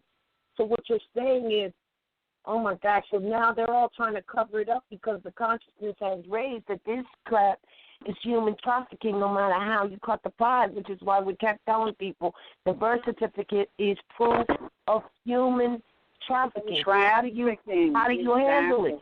You're not participating in human trafficking. That's how you handle it. What the hell? That's what it is. Okay, so we talked last week about that. Remember we talked about the particular application card with the passport. And then they have non-U.S. citizen, and then they have American national. A lot of our brothers, they keep going to the same old things. I have one of Moor who he said he was traveling. You're breaking up. Can you come back in somewhere, because you're breaking up every other word? Okay. What you're saying. Can you hear me? Yes. All right. The brother actually used he was traveling in his automobile. However, the automobile had a tag from the DMV. So whenever he was pulled over, he actually was arrested, because they actually adjudicated against him when they seen the tag. The tag only registers back to somebody that was driving. So a lot of times people even tell these officers, okay, I'm traveling versus driving, and then they're instructed to go ahead and lock them up so they can get the finance. So the way we can stand on top of the Constitution and everything, but only nationals, somebody on the national level, can proclaim the Constitution. If they run your quote unquote name, and it goes back to your trade name, and it goes back to their commerce, well, it shows you've done some commerce with them in the past, they're going to use it against you. However, if you use... But here's the thing with that. See, you're still talking about a corporation. And the beauty about the Constitution is the Constitution is putting the brakes on all corporations. This is why you have to... Well, this is why you have to declare your nationality, but you also have to enforce the Constitution. The Constitution, a lot of people get it twisted. They think, the Constitution was written for people. It was written to protect the people, but the Constitution was written to protect the people from corporations. And a lot of people don't get that. They don't. Well, a lot of them don't. So the way to stop the injury is definitely proclaim your nationality. And along with proclaiming your nationality, what I've seen, I know that and probably some people, they want to be able to do business and still be safe from the corporation, from what I've been seeing. Well, see, people need to understand how to move and operate in contract. Everybody has a right to contract with whomever they so choose to, and they can never be compelled, because the moment you're compelled to contract, and usually that's done under force. Everything is void. If you're forced to do anything, it automatically is voided, and you can't enter into a contract where your liberties are going to be forfeited without full disclosure. That's case law. That's not me speaking. And so we, as a people, all people really, we need to just learn these very, really, small things. It really is a small thing. It's not a big thing. It really isn't. If we would just, the prophet, he keeps saying, if we would just study, he's right. If we would just study, all of this stuff would be clear. And I know that there's some fear involved here because this is new. We're not quite sure how to navigate. But I can tell you right now, from my own experience, if you study, you will overcome the fear. Because the only reason you have fear is because you don't have enough information, and that's it. But look, I get it in now. I get it in on the highway. As far as the traveling, I have no fear in me when it comes to that. However, I did see some brothers get jammed up, and it troubled my spirit, because I realized, like most of us who figured out, either we're happy that we figured out, and I know the prophet says save yourself. And yes, we have to save ourselves. You can't help really at least try to wake nobody else up if we're not willing to walk the walk. However, some of our men are compromised a little bit. Well, hold on a moment. You're right. You're right. They are compromised, and when you see them get hung up, what do you think the reason is that they get hung up? From what I've been seeing, and these are men, what I would consider scholars on certain levels. What happened? They're getting paid off not to tell the masses. Like a lot of these debates that you see that's popping up now. A lot of these people are having these debates not to teach to people, but to show and to baffle the people and confuse the people. It's not really to help them. It's more like, look at me, put my name on everything. Why would you want to put your name on everything knowing, like, we already considered enemies, because they're not going to do the right thing regardless, right? So why it's better to be, I would say, a private person. You're already private a human person. Yeah, right. Versus somebody who just say, you know what, hey, I'm going to be the guy that let everybody else go. Okay, you can do that, but now the corporation that knows that you want to run the front line, basically, they want to go after that front line, so they can do it by two ways. They can come at you and say, look, you either stop or, things going to happen, or we can pay you off. I've seen people, they've been getting paid off rather than, we're going to let you do your thing, but you better not teach the public. Why? Because there's a difference between public and private. But hold on. Let me have this. There's a difference between you being private and public, but we're already private, and so what? But the public is the ones that holds the trust. They're the public trustees, and we keep forgetting that what they're entrusted with is to enforce and put the Constitution, which protects and preserves the rights of the people. So the only instance where I would deal with private versus public in that respect is that you, for instance, may have one spiritual appellation, but what you trade with, what you are in the public with, may be shortened by that. All right, but you are still. Right, but you are still flesh and blood beings trading as or operating publicly as whatever. You know what I'm saying? That should be a protection versus a hindrance then. Right, because the Constitution preserves all of that. And I think people get really confused about they act as if, okay, I'm going to be private, but when I go to the public where these people are, the public is all the people who are violating the people's rights. No, that's backwards because they're public trustees to preserve and protect the people's rights.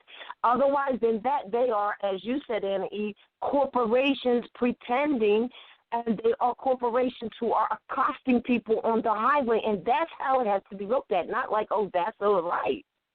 Right. You know so what they I'm lies saying? our power then. The power. power. People selling out. We got some more people waiting to No, ask hold on. questions. Before we get the new people on the line, we want to really get this straight, though, because as far as like what you said, Annie, as far as people being bought and sold and selling out, that's been going on for a long time. Yeah. And what's happening now is there's too many people who are conscious of these things that know that these are private. You want to talk about private? You want to talk about private? These are private corporations pretending to be law. Mm-hmm. Yeah. That's the point.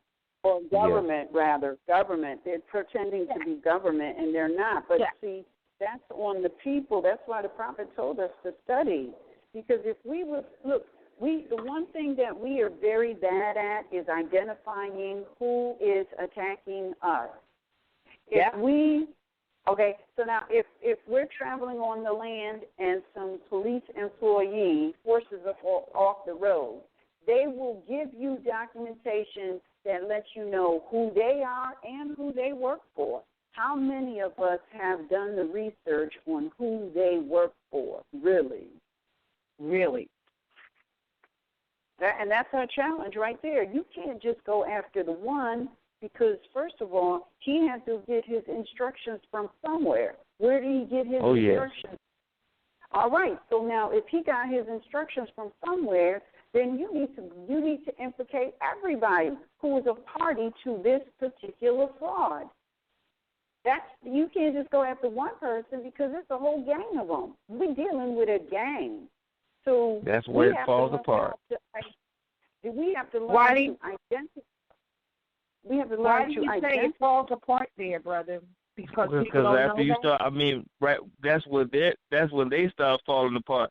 Because after you start going after one and then you go after the other, then it's all going to fit together like a puzzle, and then the Moor is going to figure it out real quick.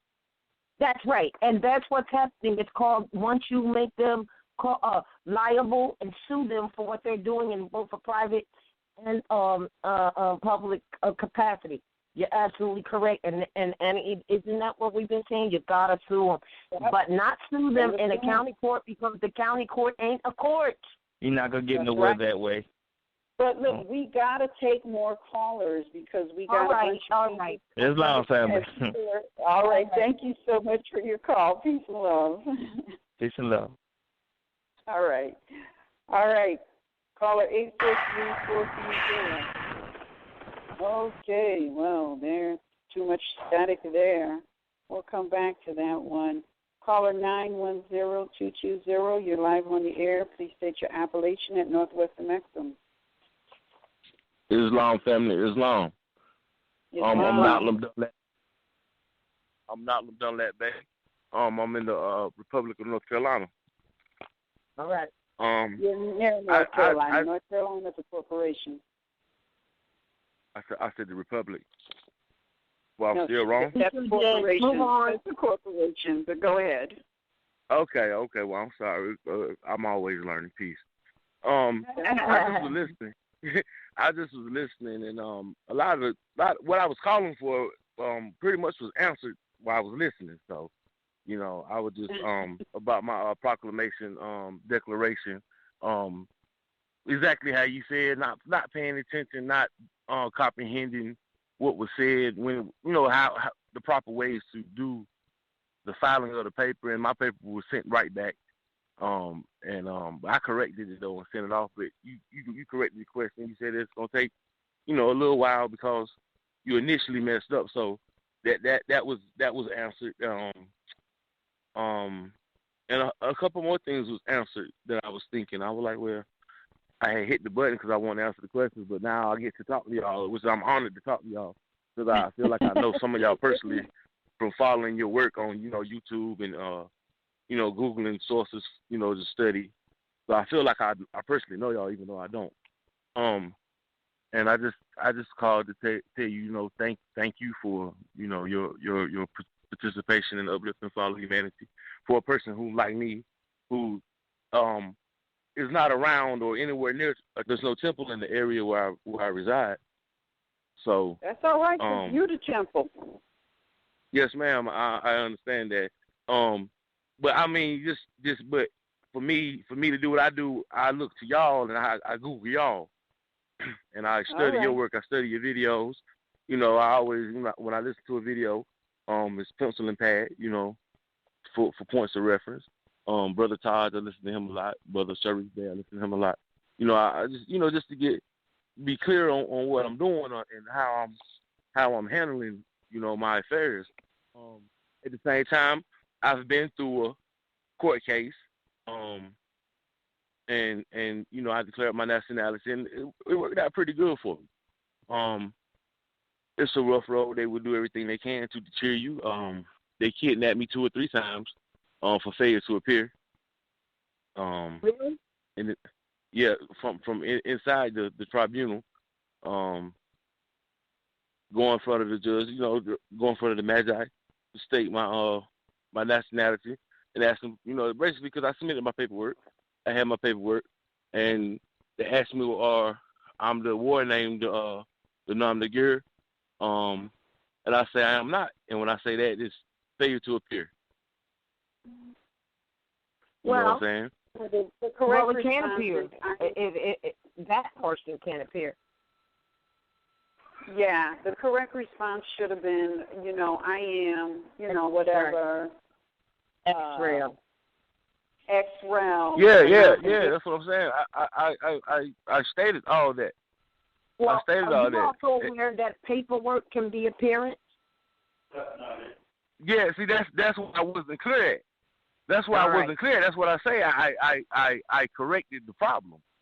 All right. So I said, well, hey, you know what?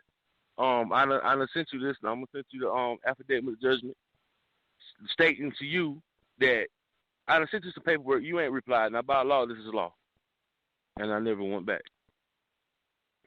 Well, what you said? What did you say that again? I sent them my writ of of discovery. Mm-hmm. Asking one for their jurisdiction. Right. And I sent them the warrant. This is the warrant de facto. Mhm. I sent them that, and they never replied. But by the time of that, I was personally going to the tribunal. Okay. So when I get in the tribunal, I'm stating the claim that hey, I'm not Lumbay. Right. I submitted my paperwork. So. But you said prior to that, you were submitting not the full warrant. Right. Okay, I'm following you. So what you're saying to us? Prior to me even going to the tribunal, I submitted paperwork. Okay, what did you submit? I submitted my name, my next declaration of name correction declaration. Okay, now you're making a point. I'm glad you're bringing this up. That is not the answer to the claim, though. See, but now you're saying that you corrected the problem because then you sent later after they were kidnapping you or whatever. You then later sent appearance through paperwork and asked for abrogated jurisdiction and co-warranto and discovery. I sent all that at the same time. Okay, so you sent a cause of action. Right. Excuse me, say that again. Did you send a cause of action? No, I didn't. I didn't send a cause of action. All right. So what were they supposed to see? Because whatever happened, they put in a record. You didn't put in any rebuttal. Right. You simply said you simply sent your name correction proclamation. It sounds like you sent an abrogated of jurisdiction. But what are they supposed to know that is for if you didn't send your cause of action? The cause of action is are you meaning like pertaining to like the bill of attainder that they gave me? Okay. No, the well, yeah, I didn't. The cause of action is what happened in your words. When it happened, What happened? who was Yeah. Hey, initially, no, I didn't. Yeah, no, and then I didn't send that. No, I didn't. Okay, so how were they supposed to know what all of those documents you were sending was for if you didn't send the cause of action? If you didn't tell them what it was for. Rationally now thinking to y'all, they didn't know. They just looking at it like, what is this? Exactly. Yeah. You had an answer to the claim. Yeah. But see, that's why I was calling. I'm just to the point. I mean, I know. Brother Taj and them was in Sanford maybe a week or two ago. I missed it. I wasn't around in North Carolina in this part of the nation, in part of the map. Y'all got me confused and nervous. So, excuse me. But I wasn't here to attend. The thing. So I was just like, you know what? I was looking on Facebook and it was the first thing I seen. I said, "Dog, it is time." So I called. I've been listening since 10 o'clock. I hate I missed the first couple minutes or whatever. But yeah, that's what I'm trying to be clear on, because where I'm at is bad. It's real bad here. It's real bad everywhere. Yeah, that's right. I'm not taking away from the things that you may be seeing, but it is. But I just wanted to say, when we say cause of action, like, think about it. You're minding your business, right? And all of a sudden, you're hindered by someone pulling up on you. That's called the cause of action. And then the next thing you know, they got a so-called warrant. Now, let's check out the warrant. You got to look at Article 1, Section 10, and you got to look at what a warrant is. When you look it up, a bill of attainder is what a municipal warrant is. A municipal warrant is a bill of attainder, right? Yes, ma'am. Or bill of exchange, right? Now you go to Article 1, Section 10, 9 and 10, 9 for Congress, 10 for states, and you'll find out that they are forbidden to create bills of attainder. But most people think that that's some lawful thing, and the bill of attainder is the ticket summons suit number that they gave you. That's a bill of attainder, because all it really is a request for finance, and they take you through the circuit, because they're taking you through the circuit. Right, because they're not lawful. So now the cause of action, you need to look at it like this. You just mind your business or whatever, and all of a sudden, next thing you know, you stop, tender, guns out, show me this, show me that, maybe you're thrown up against the wall or whatever. And then and then they're demanding income from you, and if you don't give it to them, and if you don't appear in their so-called court, which is not a court, then we'll put you in jail. So there you go, violations of rights. So the cause of action is why you even had to attend to this matter in the first place. Why? The cause of you having to take action. Gotcha. And this way, look, whatever claim they're making, you're rebutting it with, wait a minute, hold on, like, this is what happened. You asking me to appear in it. Okay, you got it now. Not, I don't give excuses, but during the time of that this was going on, I was just coming in to finding out that. Don't even try to make excuses. You don't have to. No. But I'm just saying I was just coming in to finding out what my nationality was, because I was I was one of those brothers who was under this dream of the UCC. But it was just something about it that never really got me. But it got my eyes open to get out up under, like, something ain't right. What's going on here? You know what I'm saying? That and finding out about the sovereignty citizen movement, all that stuff like that. That's what woke me up to, like, wow. You know what I'm saying? Because they're talking about law. You know what I'm saying? So which I thought. Right. And a brother by the name of RVBey, he we bumped into each other. We were childhood friends, but we ain't seen each other in a couple of years or whatever.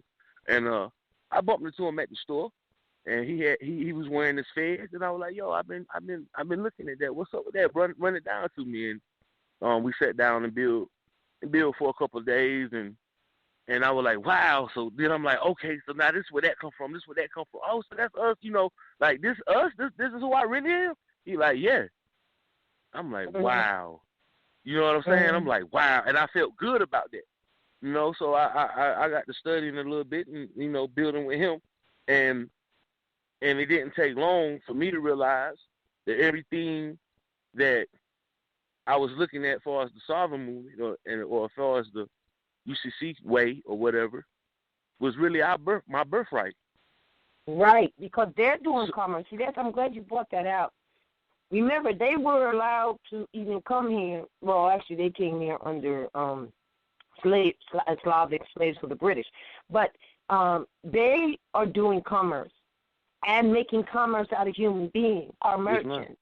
All right. So then when we go into the commerce thing thinking that is going to, declare our nationality, we're in absolute error because commerce and your nationality, that's two separate things. Your declaring of your nationality and allegiance to your national family has nothing to do with commerce. That's first and foremost. Then you go into, as was mentioned earlier, contracting, if that's what you want to do. And so you got to go into how to contract, which there is a free on the open readings page of the site. There is a article there on how to contract that we have up there that Todd had written a while back, yes, ma'am. And it's there. Okay, so they're two separate things.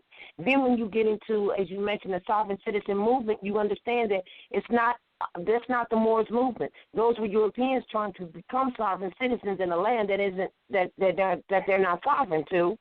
And so this is why they want to lump you and I and everybody into the sovereign citizen movement, and why we can't do what they do, or they come up against a wall because it's not their ancestral estate. Therefore, we can't make that same claim, or they can't make the same claim that we make. So now they want to, but there's a lot of Moors who kept saying, they think they're part of the sovereign citizen movement because they're dealing with the European ideology without recognizing who they really are. So So that's and like I say, when I hit that, me being who I was, like my personality or whatever, it was just like I knew I was a king. I just didn't know why or how. You know what I'm saying? I knew I wasn't no descendant of no slave. That just never set right with me. You know what I'm saying? No. And then me, You're right. You're right. That just never set right with me because I was always one who always anyway questioned everything. Because it was instilled in me as a child. My mother and father always taught me, don't take nobody's word for nothing. Just go out and do it. Sometimes you got to go do stuff to see what happens for you to know. You know what I'm saying? And because everybody is doing it, don't mean you got to do it. It's just kind of how they raised me and my brother. So, the first thing when a lot of things they were trying to tell me, because I always thought this right here. I said they give us. It's not called African American History Month.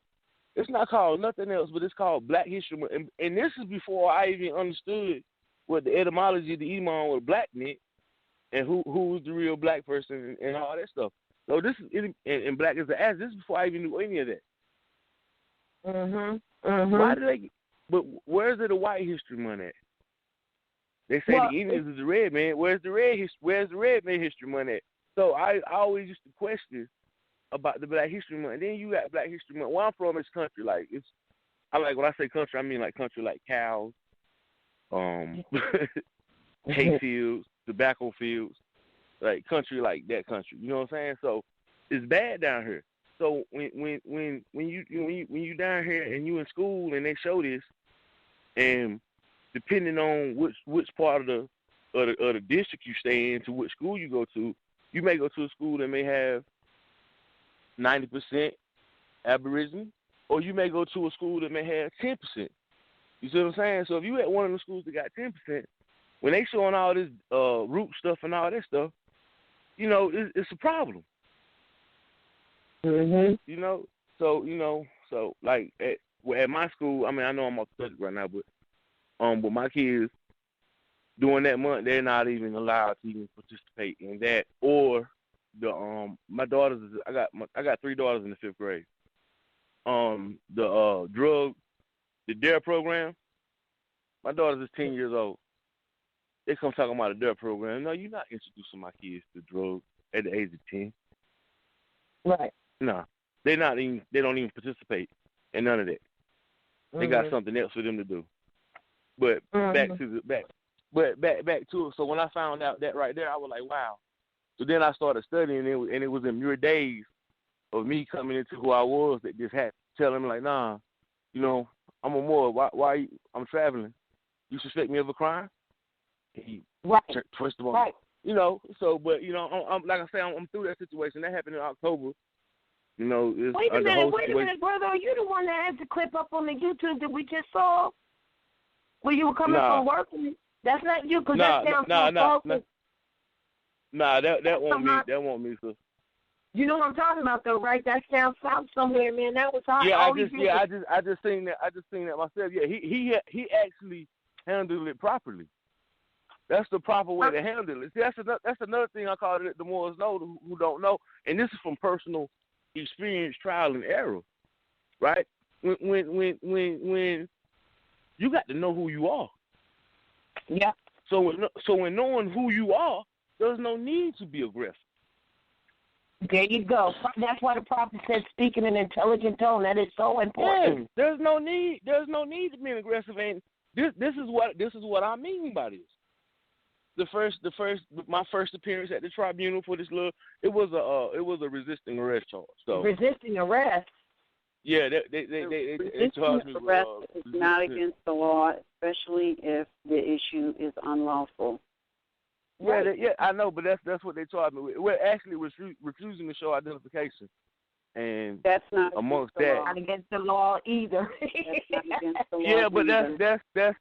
But I know what you're saying is that's what they charge you with. So what they do is they set you up by first saying that there's a law that they first say that they ask you for your identification, of which you do like not. It's a law that you have to be right, and then they set you up with resisting the arrest, and that's how they set the people up. Yeah, that's how they get you. So anyway, I goes in the court, Big Billy bad, you know. I goes in the court and I'm ready. I've been up all night studying. You know, I've been looking at videos. I've been looking at videos after videos. I got me a little manuscript, got my little flashcards. I'm ready. So I thought, right? And you ain't in the court though. How about that? That's what you found out. Yeah. That's what I'm saying. I'm ready, right? I'm ready. Like I got you know, just watching the videos and the little mock courts or whatever questions they may ask or in that term and what certain little definition. I mean, I'm ready. I go to court with a 3-wing binder, 2 dictionaries. You know, I had a little bag of stuff, right? So I'm sitting in there and they get to my nom de guerre, and I holler out special appearance. And they said, who said that? And I stood up. They said, who are you? And I said, I am, you know, Nationality, proper persona, sui juris. You know, I went through the little X-ray to the name that you're calling for. So sit down. I didn't sit down because I'm thinking that if I sit down, I mean, I'll give him his jurisdiction. Me not knowing coming in the courtroom, period, gave him jurisdiction. At the time. Right, you got to realize when windows come, you know, a lot of times windows come in those tribunals that we don't recognize. Yeah, that's what I mean. That's what I mean. I'm not knowing. So me being, you know, me being under the mind state I was in, I sit down. I said, well, I'm gonna have a seat. That's what I replied with. I'm gonna have a seat right here. So I sat back down.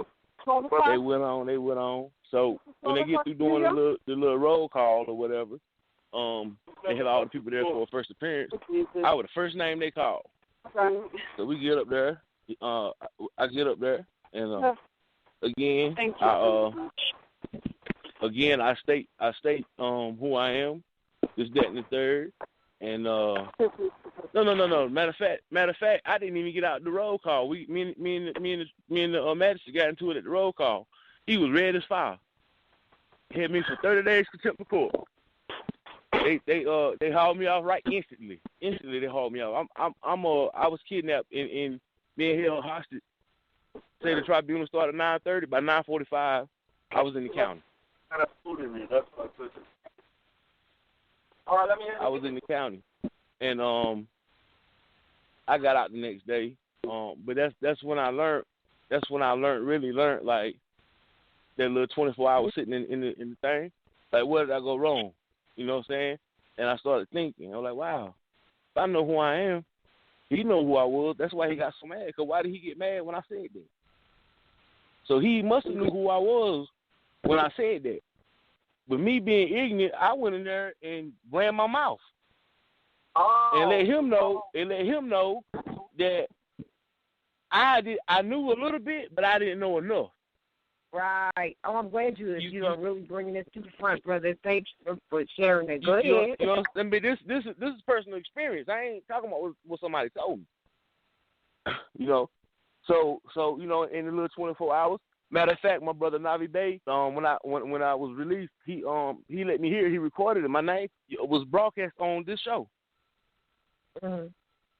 Y'all had broadcasted my name on this show about the Moors that had been kidnapped. Oh, all right. Yeah, because it happened on a Tuesday. He gave me 30 days to contempt of court. My name was broadcast, and the next morning, all I know they was you free to go. Gave me a file on a 30-day contempt of court. They gave me a $500 unsecured bond. Let me out. Oh, unsecured. All right. Oh, okay. Yeah. You know, so okay, I get out, you know. Again, I'm studying, you know. Same thing happened, go back. This time I go back and I make it through the little thing where they give me a little court date and all this and all, another court date or whatever. I went, you know, I signed anything I sign in the proper way, with all rights reserved. Right. In my proper appellation. That's just the habit. I sit down and write to this day when I'm not doing it. And if I got a pen there, I just practice writing that because I make it a pattern. You know, anytime I pick their name up, I got to give my name or my appellation. It's a pattern. It's automatic. You got to realize I'm 36, so I got to undo 35 years of European colonists. You know what I'm saying? In my mind, that's a hard thing to do. You know, so that's right. Anyway, huh? So anyway, I go back. That's right. I go back the third time, and it's the same magi from the first time. So we go through it again, but in this time when you go through it, I'm a little bit more civilized because I'm understanding. There's no need for me to be mad. I didn't come here and stand on my square. Right. You know. So I come in there, stand on my square, get to the name issue. I let them talk. I didn't even say anything. I let them talk. And they, you know, the DA presented his little, well, this is such and such on this such and such date, and la la la la la la la la la la la la. So when he was like, okay, now you got anything to say? I said, yeah, I submitted some paperwork. I had the paperwork up. That I had went and got a copy from them, so I know they got it because I got the stamp from the county, right, saying that y'all received the paperwork. And I'm asking you to where's your jurisdiction? Where's your bond and charter? Mm-hmm. And then again, he hit me back. Well, who are you? I am not Nationality. You know what I'm saying? In next relation to, well, if you're not failure to appear, I'm like, hold it. Ain't no failure to appear. I said, I'm here in proper son. I got this document. If you don't have this document up there, then this case needs to be thrown out. So then he said something else. I said, well, if you don't have your bond and charter, well, this case is dismissed anyway. I walk out the courtroom. I walk out the courtroom. Halfway down the steps, I was bombarded and kidnapped again. They kidnapped you again, you said?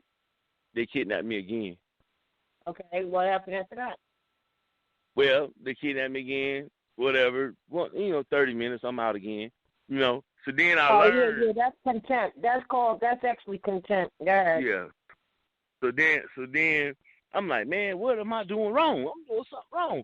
And then I realized I had skipped a few steps in the process. Mhm. You know, and so I got with my brother who gave me breath and gave me life into the situation, and we corrected the issue. So what did you do to correct the issue? If you're sharing everything this far, you skipped the few things.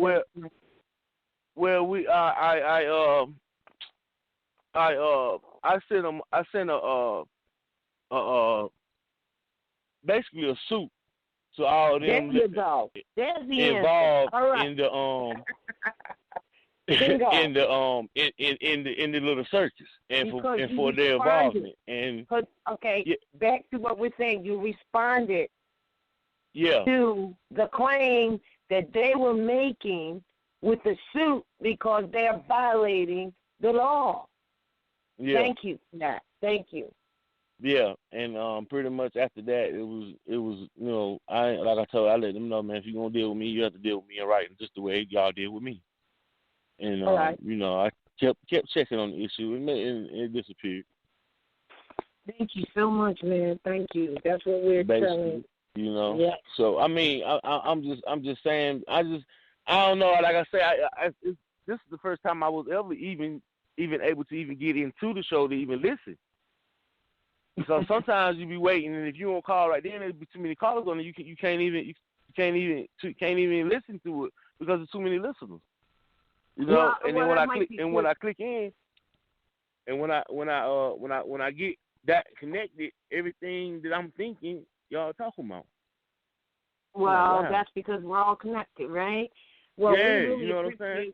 We really appreciate you. We're glad that you were able to get in this time and what you have shared with us. Another thing before I got off the phone, dealing with the proclamations and the judicial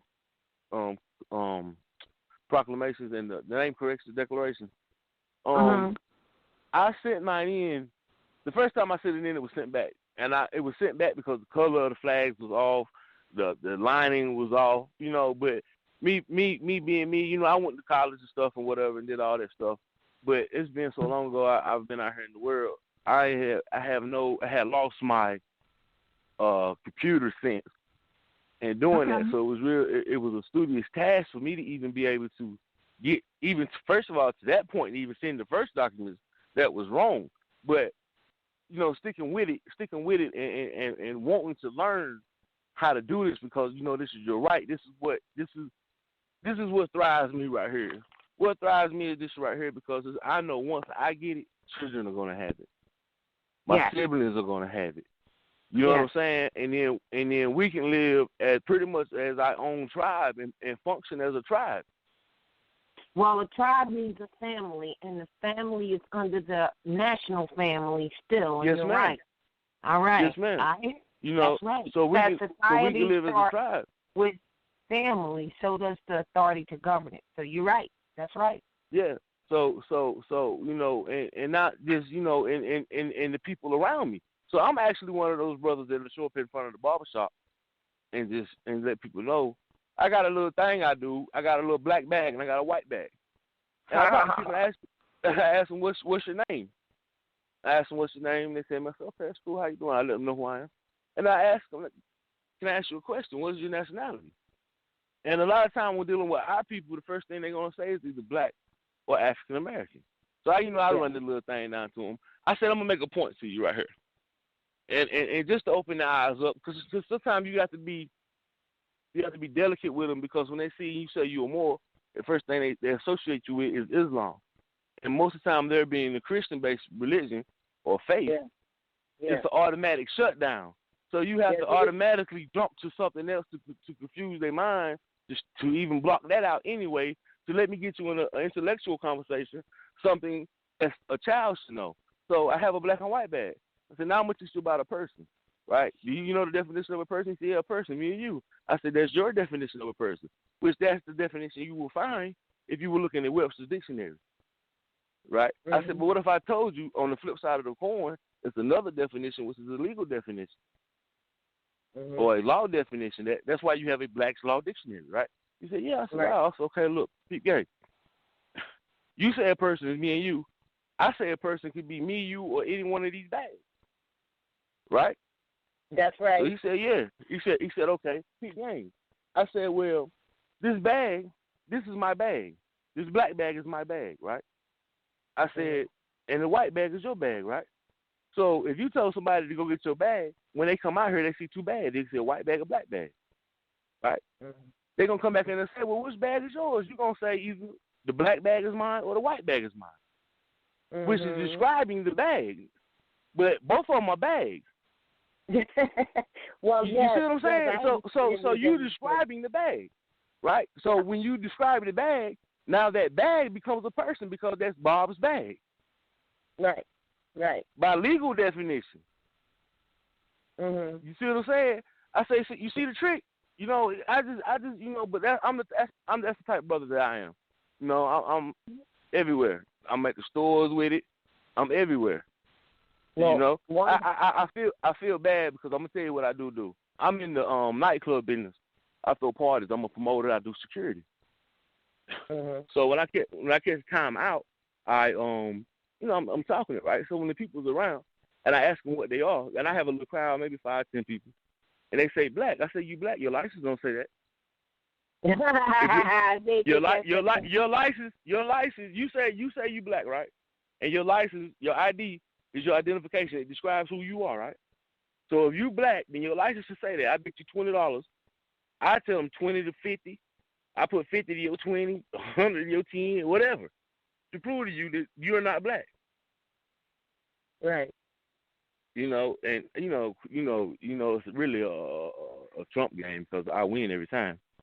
But you know, just to prove the point, man. Like, come on, man, wake up. I understand some of my people don't learn unless they lose money. You know, that's why the system is set up. And the ones that spend the most money at some point in time figure out, like, I'm tired of spending money with the system, so I'm gonna act accordingly. All right. You know? All right. Well, thank you, sister. The information you have shared with us is wonderful. I'm sure you'll get your proclamation paper. So you did get them, right? No, I haven't got them yet. They've been gone probably about a month, a little bit over a month. Probably and a week. Will get them. What is your appellation again? Notlim, Notlim, Bay, Dunlap, Dunlap, Bay, Bey. And Notlim, say it again. Notlim, Lim.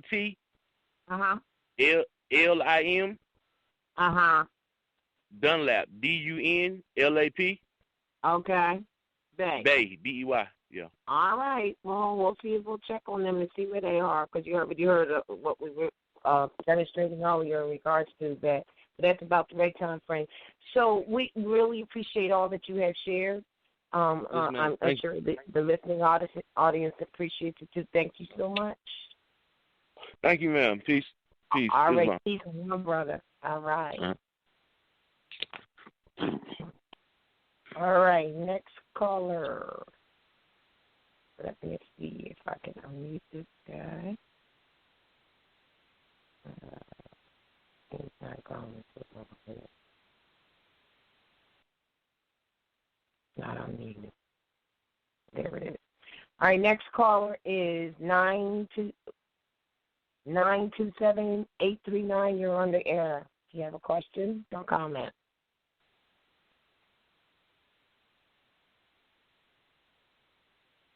Nine 839. Can you hear me? All right, they dropped off. 972. Huh?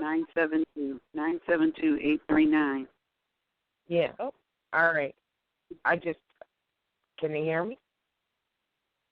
Hold on. You're live on the air. Can you hear 972-839? It has a 0 hold time, so we're going to go to the next caller. Next caller is 803-290. You are live on the air. What's your question or comment? Islam, this toss of Sin Jorel, calling from near Orangeburg territory, Northgate. I'm reading about this. How y'all doing, too? I'm sorry. Fine, thank you. I'm reading this United States of America Department of Travel mission statement and online right now, and I don't know if y'all read it or not. How it says that the United States of America Department of Travel is a de jure governmental agency that provides a constitutional alternative to and for automobile owners to classify and record their private conveyance instead of registering it with the Department of Motor Vehicle. And it said Department of Travel is not established to replace the Department of Motor Vehicle.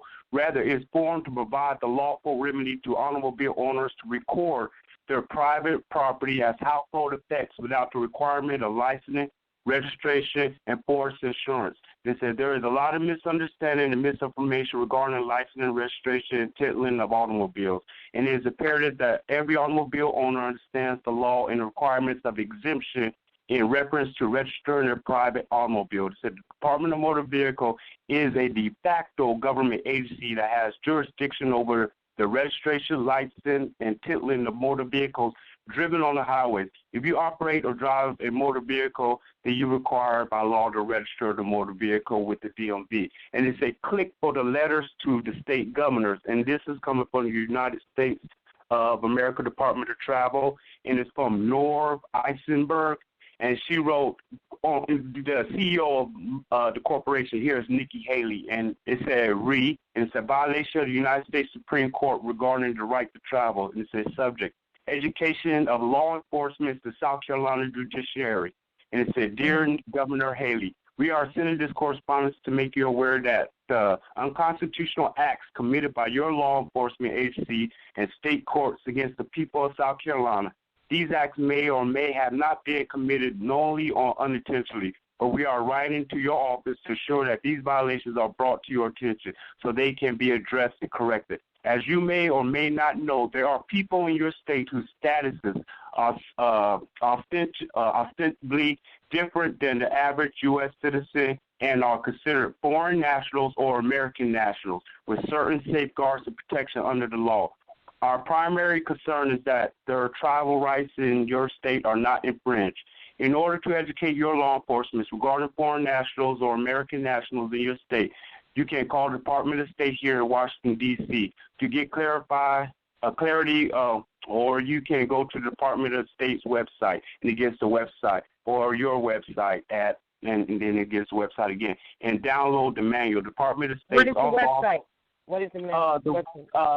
This one is travel, HTTP dot, then hashtag travel.state.gov, hashtag content /DAM/travel/CNA. Tell you if you go on the United, matter of fact, just go on the United States Department of Travel, go on their website.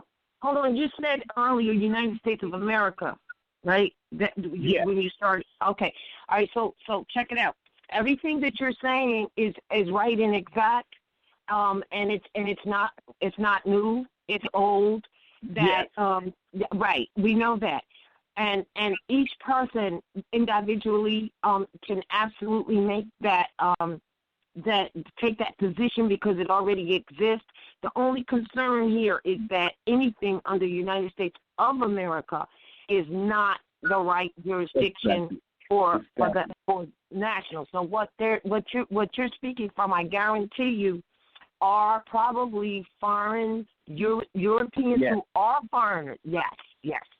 Okay, so you're making a real good point here that the foreigners who say they're foreign nationals, so that means they have, if you're a foreign national, because they said this is for foreign nationals and American nationals. Now, American nationals are Moors. They're Aboriginal indigenous. American and Moor, same thing in terms of are tied to the ancestral state. Now, if they are a foreign national, of which you said this thing says, then these people that you're talking about must be declaring what their nationality is. So this is why they're foreign nationals, these Europeans, right? No problem. But the only thing they miss is they must come under the United States of America, because that is, I mean, they if they're not tying themselves to their their nationality in terms of Irish or whatever the heck it is, then they would still be nationals, but on the American soil. So therefore, or domiciling in America. But the problem is that nothing regarding nationals can go up under the United States of America, because it was established for foreigners, not for nationals, American nationals.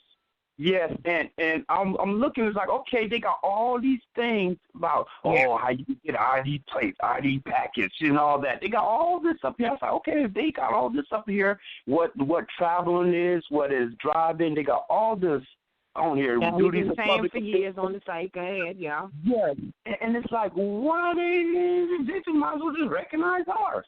I mean, they got all the laws and everything. They wrote Nikki Haley a letter. I might as well just send this right back to her too. Let her know, hey, you know. But if you're right, but see, you made a point.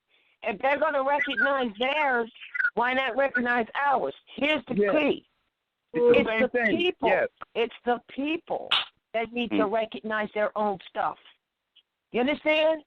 Yes. Because most Moors that are unconscious and some that are conscious, their problem is having knowledge, faith, confidence in their own nationality and their own status they're in. That's the problem, because you're right. They're calling themselves foreign nationals, and they're saying, I'm not taking it no more.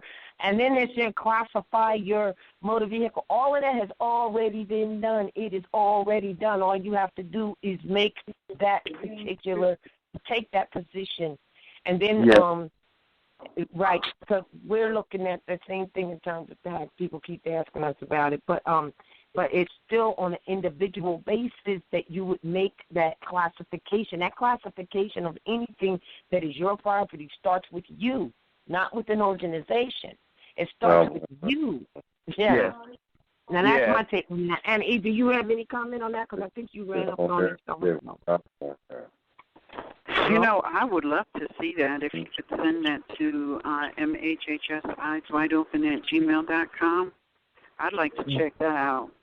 Yeah, it's on the United States of America Department of Travel website. Just United States Department of Travel website, and homepage, you got their mission statement. It is right there. And then they got a letter to every corporate state, to all the governors, every corporate state, about our right to people's right. Let me see if I can send that. I want to see if I can send that. Can you copy and paste the link and send it to MHHS-Eyes Wide Open at gmail.com? Yes, I'll do that. Because, I'm not aware of what did you say? United States? Wait a minute. United States of America, what? United States of America Department of Travel. And I'm going to find it. That's okay. If you paste it to her, I'm trying to go there now. Matter of fact, it's www.usa.gov.org. But just copy and paste that to MHHS-Eyes Wide Open. But I'm looking at Travel ID Card, United States of America Department of Travel, USA DOT. USA DOT, right. So, private automobile recordation system for non-commercial travelers. Yeah. Now, hold on, brother. I'm looking at the card, and the card says foreign national. That would be the reason. That would be the reason why Moors can't get it, because they're not foreign nationals. They are not foreign nationals. Europeans are foreign nationals if they're claiming their nationality. Now, I'm looking at the card. I'm looking at it right here. It's got family name, given name, address, private address on file. They're not even giving up their mailing location, which is great. And they got the sex type. This card does not have any nationality on it. It has the city as a corporate United States of America city and state. And see, look, here's the problem with that. Moors who are claiming, who know that they're nationals, they cannot be possessive of an address. They can be possessive of a mailing location. So this card says address. We can't be possessive of an address, right? We can't be possessive of an address because there are, listen carefully now, there are municipal domiciles, quasi-national domiciles, and national domiciles. All right? One who lives and has an address under the municipal domicile and or the quasi-national domicile. What is a quasi-national domicile? A state. If it's quasi-national, it's not national. However, one who is a national is not possessive of an address, as it potentially alters the status and speaks to all matters of lawful jurisdiction. Thus, a mailing location is what is given, and the location wherein one lays their head is private domain. Now, on this card that you're talking about, it does say private address, but we don't want private address. We're not talking address. We're talking mailing location, which are two separate things, and that's how you can keep where you lay your head private, because the place the mailing location means where you take mail. And even if it is in the same place that you lay your head, you never call it an address, because as a national, you can't be possessive of an address. You must call it a mailing location, and you must always put care of to show that it is in care of that which you know is an address. It is in care of it, but you're not claiming it. So foreign nationals are claiming that. I'm looking at the card right now, and I'm glad you brought this to our attention. So that's what I want to say to that. So that card can be for foreign nationals if that's how they choose to roll, but I don't see a nationality on it, and I see an expiration date on it. I see a date of birth. Yeah, we couldn't use that card for that reason. Now here's the deal: the United States of America Department of Travel is the seal that is on there.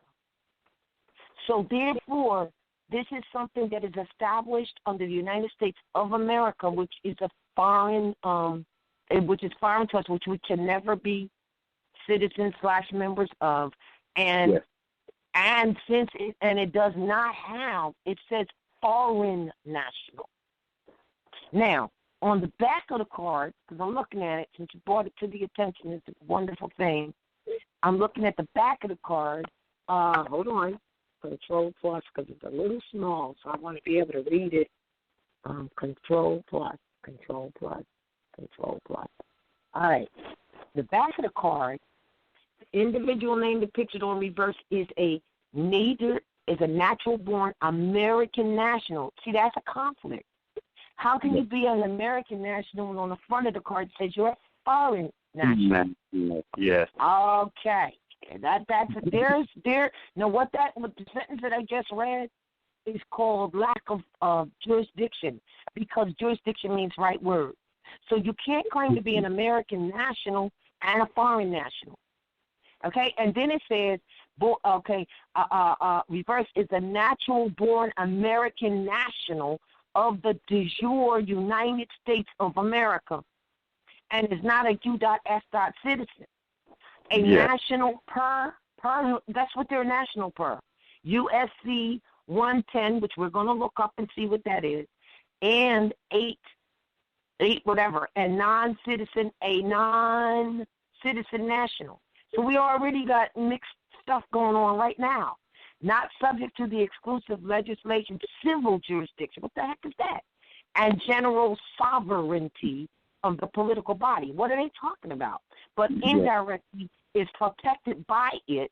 Now, what they're trying to say is we know what these foreign Europeans are saying here. We know we're not the sovereigns, but we're protected by it, which means that they come up under the Moorish nation, which is the sovereign nation. But yet at the same time, this ID doesn't say that.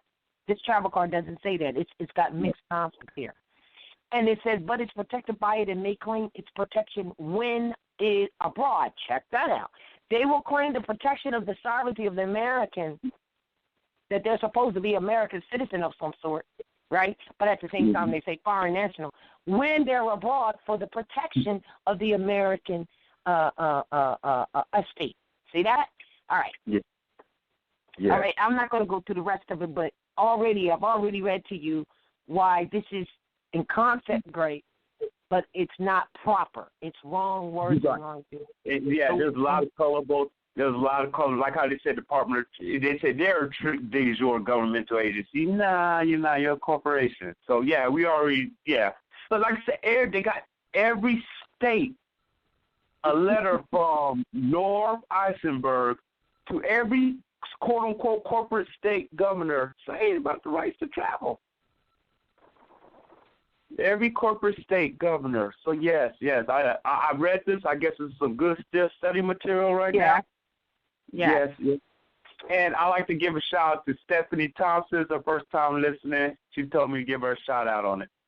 All right, Sister Stephanie, we got you, girl.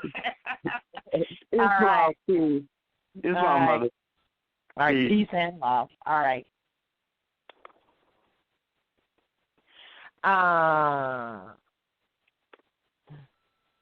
I like some of the things that, see, they got the right idea, Annie, as usual. This travel card cannot be used as authorization to operate a motor vehicle upon the roadway and highway, but it is only issued to those who are what? Traveling in their private. Right. All right, automobiles. People need to know when we tell them a motor vehicle is a terminology used in commerce. You are not in a motor vehicle. You are in your private automobile. So here it is. But you're going to enjoy looking at this and analyzing it. Yes. Are you back on? I know you are, because they have no idea what's going on with what we're putting in place right now. But look at this. They're actually look, they got the Privacy Act of 1974. I send that to everybody anyway. All foreign nationals in the national database for national security reasons. I mean, so they do everything except for no, they cannot be the American national. You know they know that, right? Yep. But when they're abroad, they're going to claim the sovereignty and the protection of it, which means they're saying, I'm going to claim the protection of the Moorish nation that we're under anyway. That eagle that they even have on there is under what? The Moorish nation, because abroad, when you're abroad, they already know that these Europeans take their national domicile. They already know it. So, yes, this is interesting, isn't it? Yes. Right on time. Yes. That sounds like a spin-off of the world's passport. Yeah, but you know what? There's an address. If the card is lost, you're supposed to send it to. They established a mailing address for the United States of America Department of Travel, 2020 Pennsylvania Avenue. All right, so this is what they have in lieu of that. But here's the deal. They got this that these Europeans can carry. Yo, Moors, what do you carry? Because you're saying the same thing. I mean, to a great degree in terms of the issues of travel. So if they can, like the brother said that was on the line, if they can do this, well, what about us?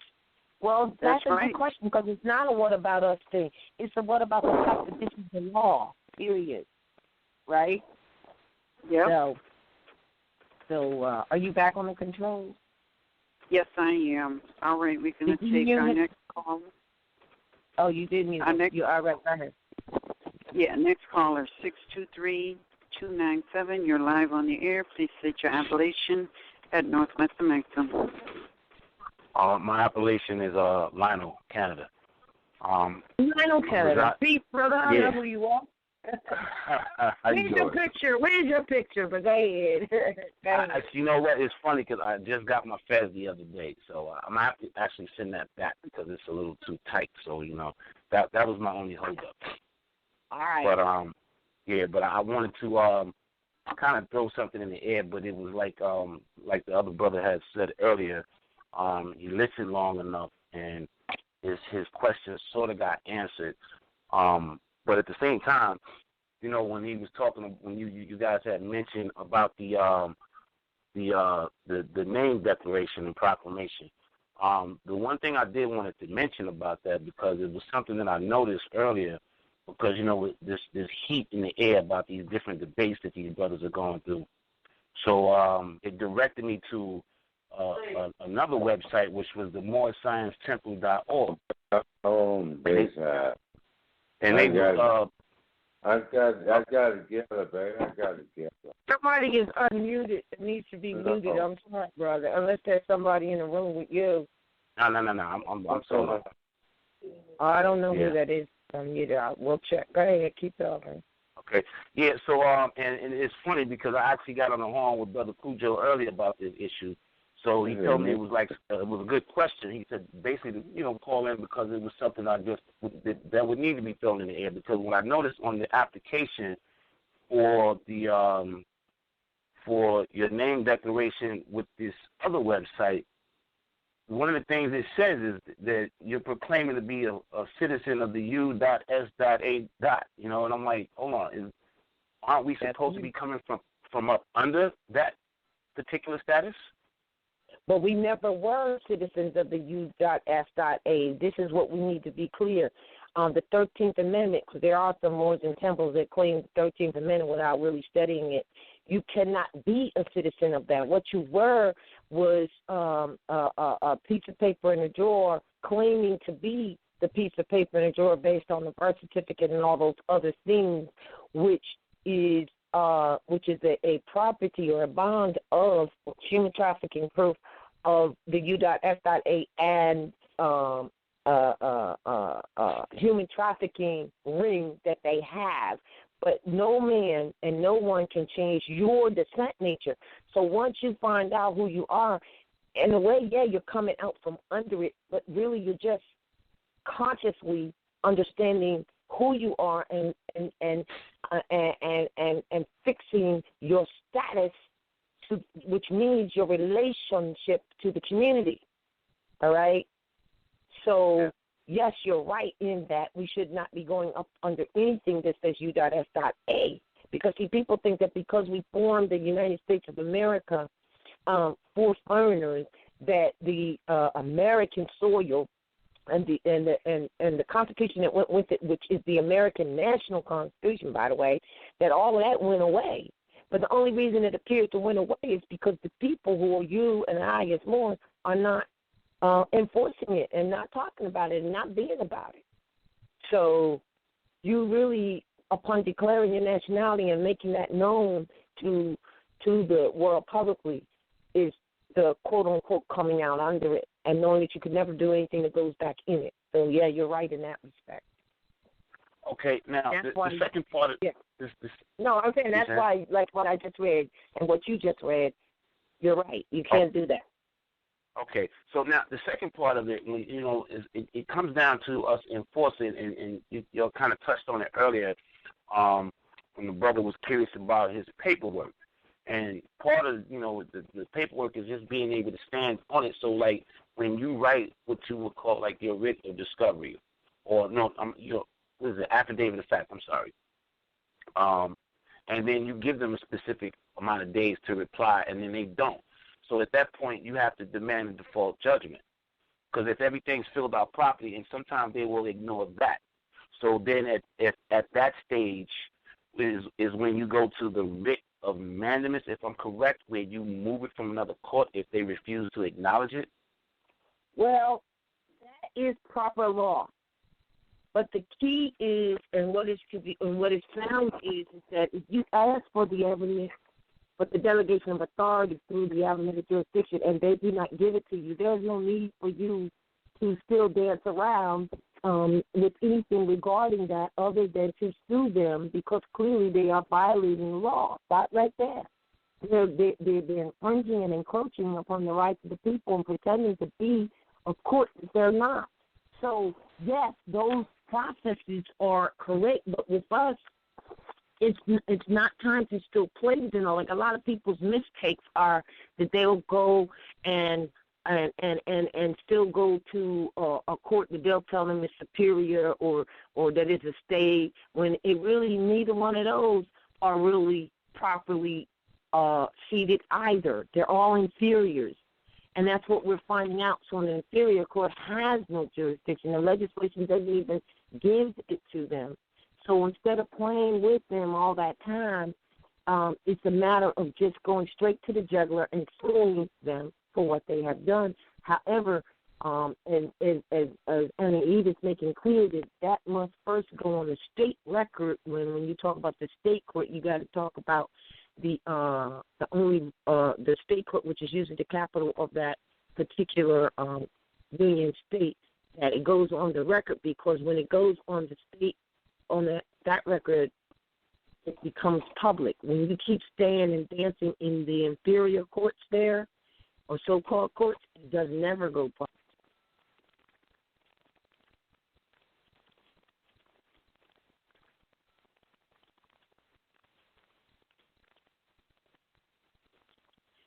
Geico presents sharing versus oversharing. Earlier this week, Claire Tippins shared a princess nickname generator, 3 pictures of her dog wearing a tutu, and 2 online quizzes, including what candy is your dream castle made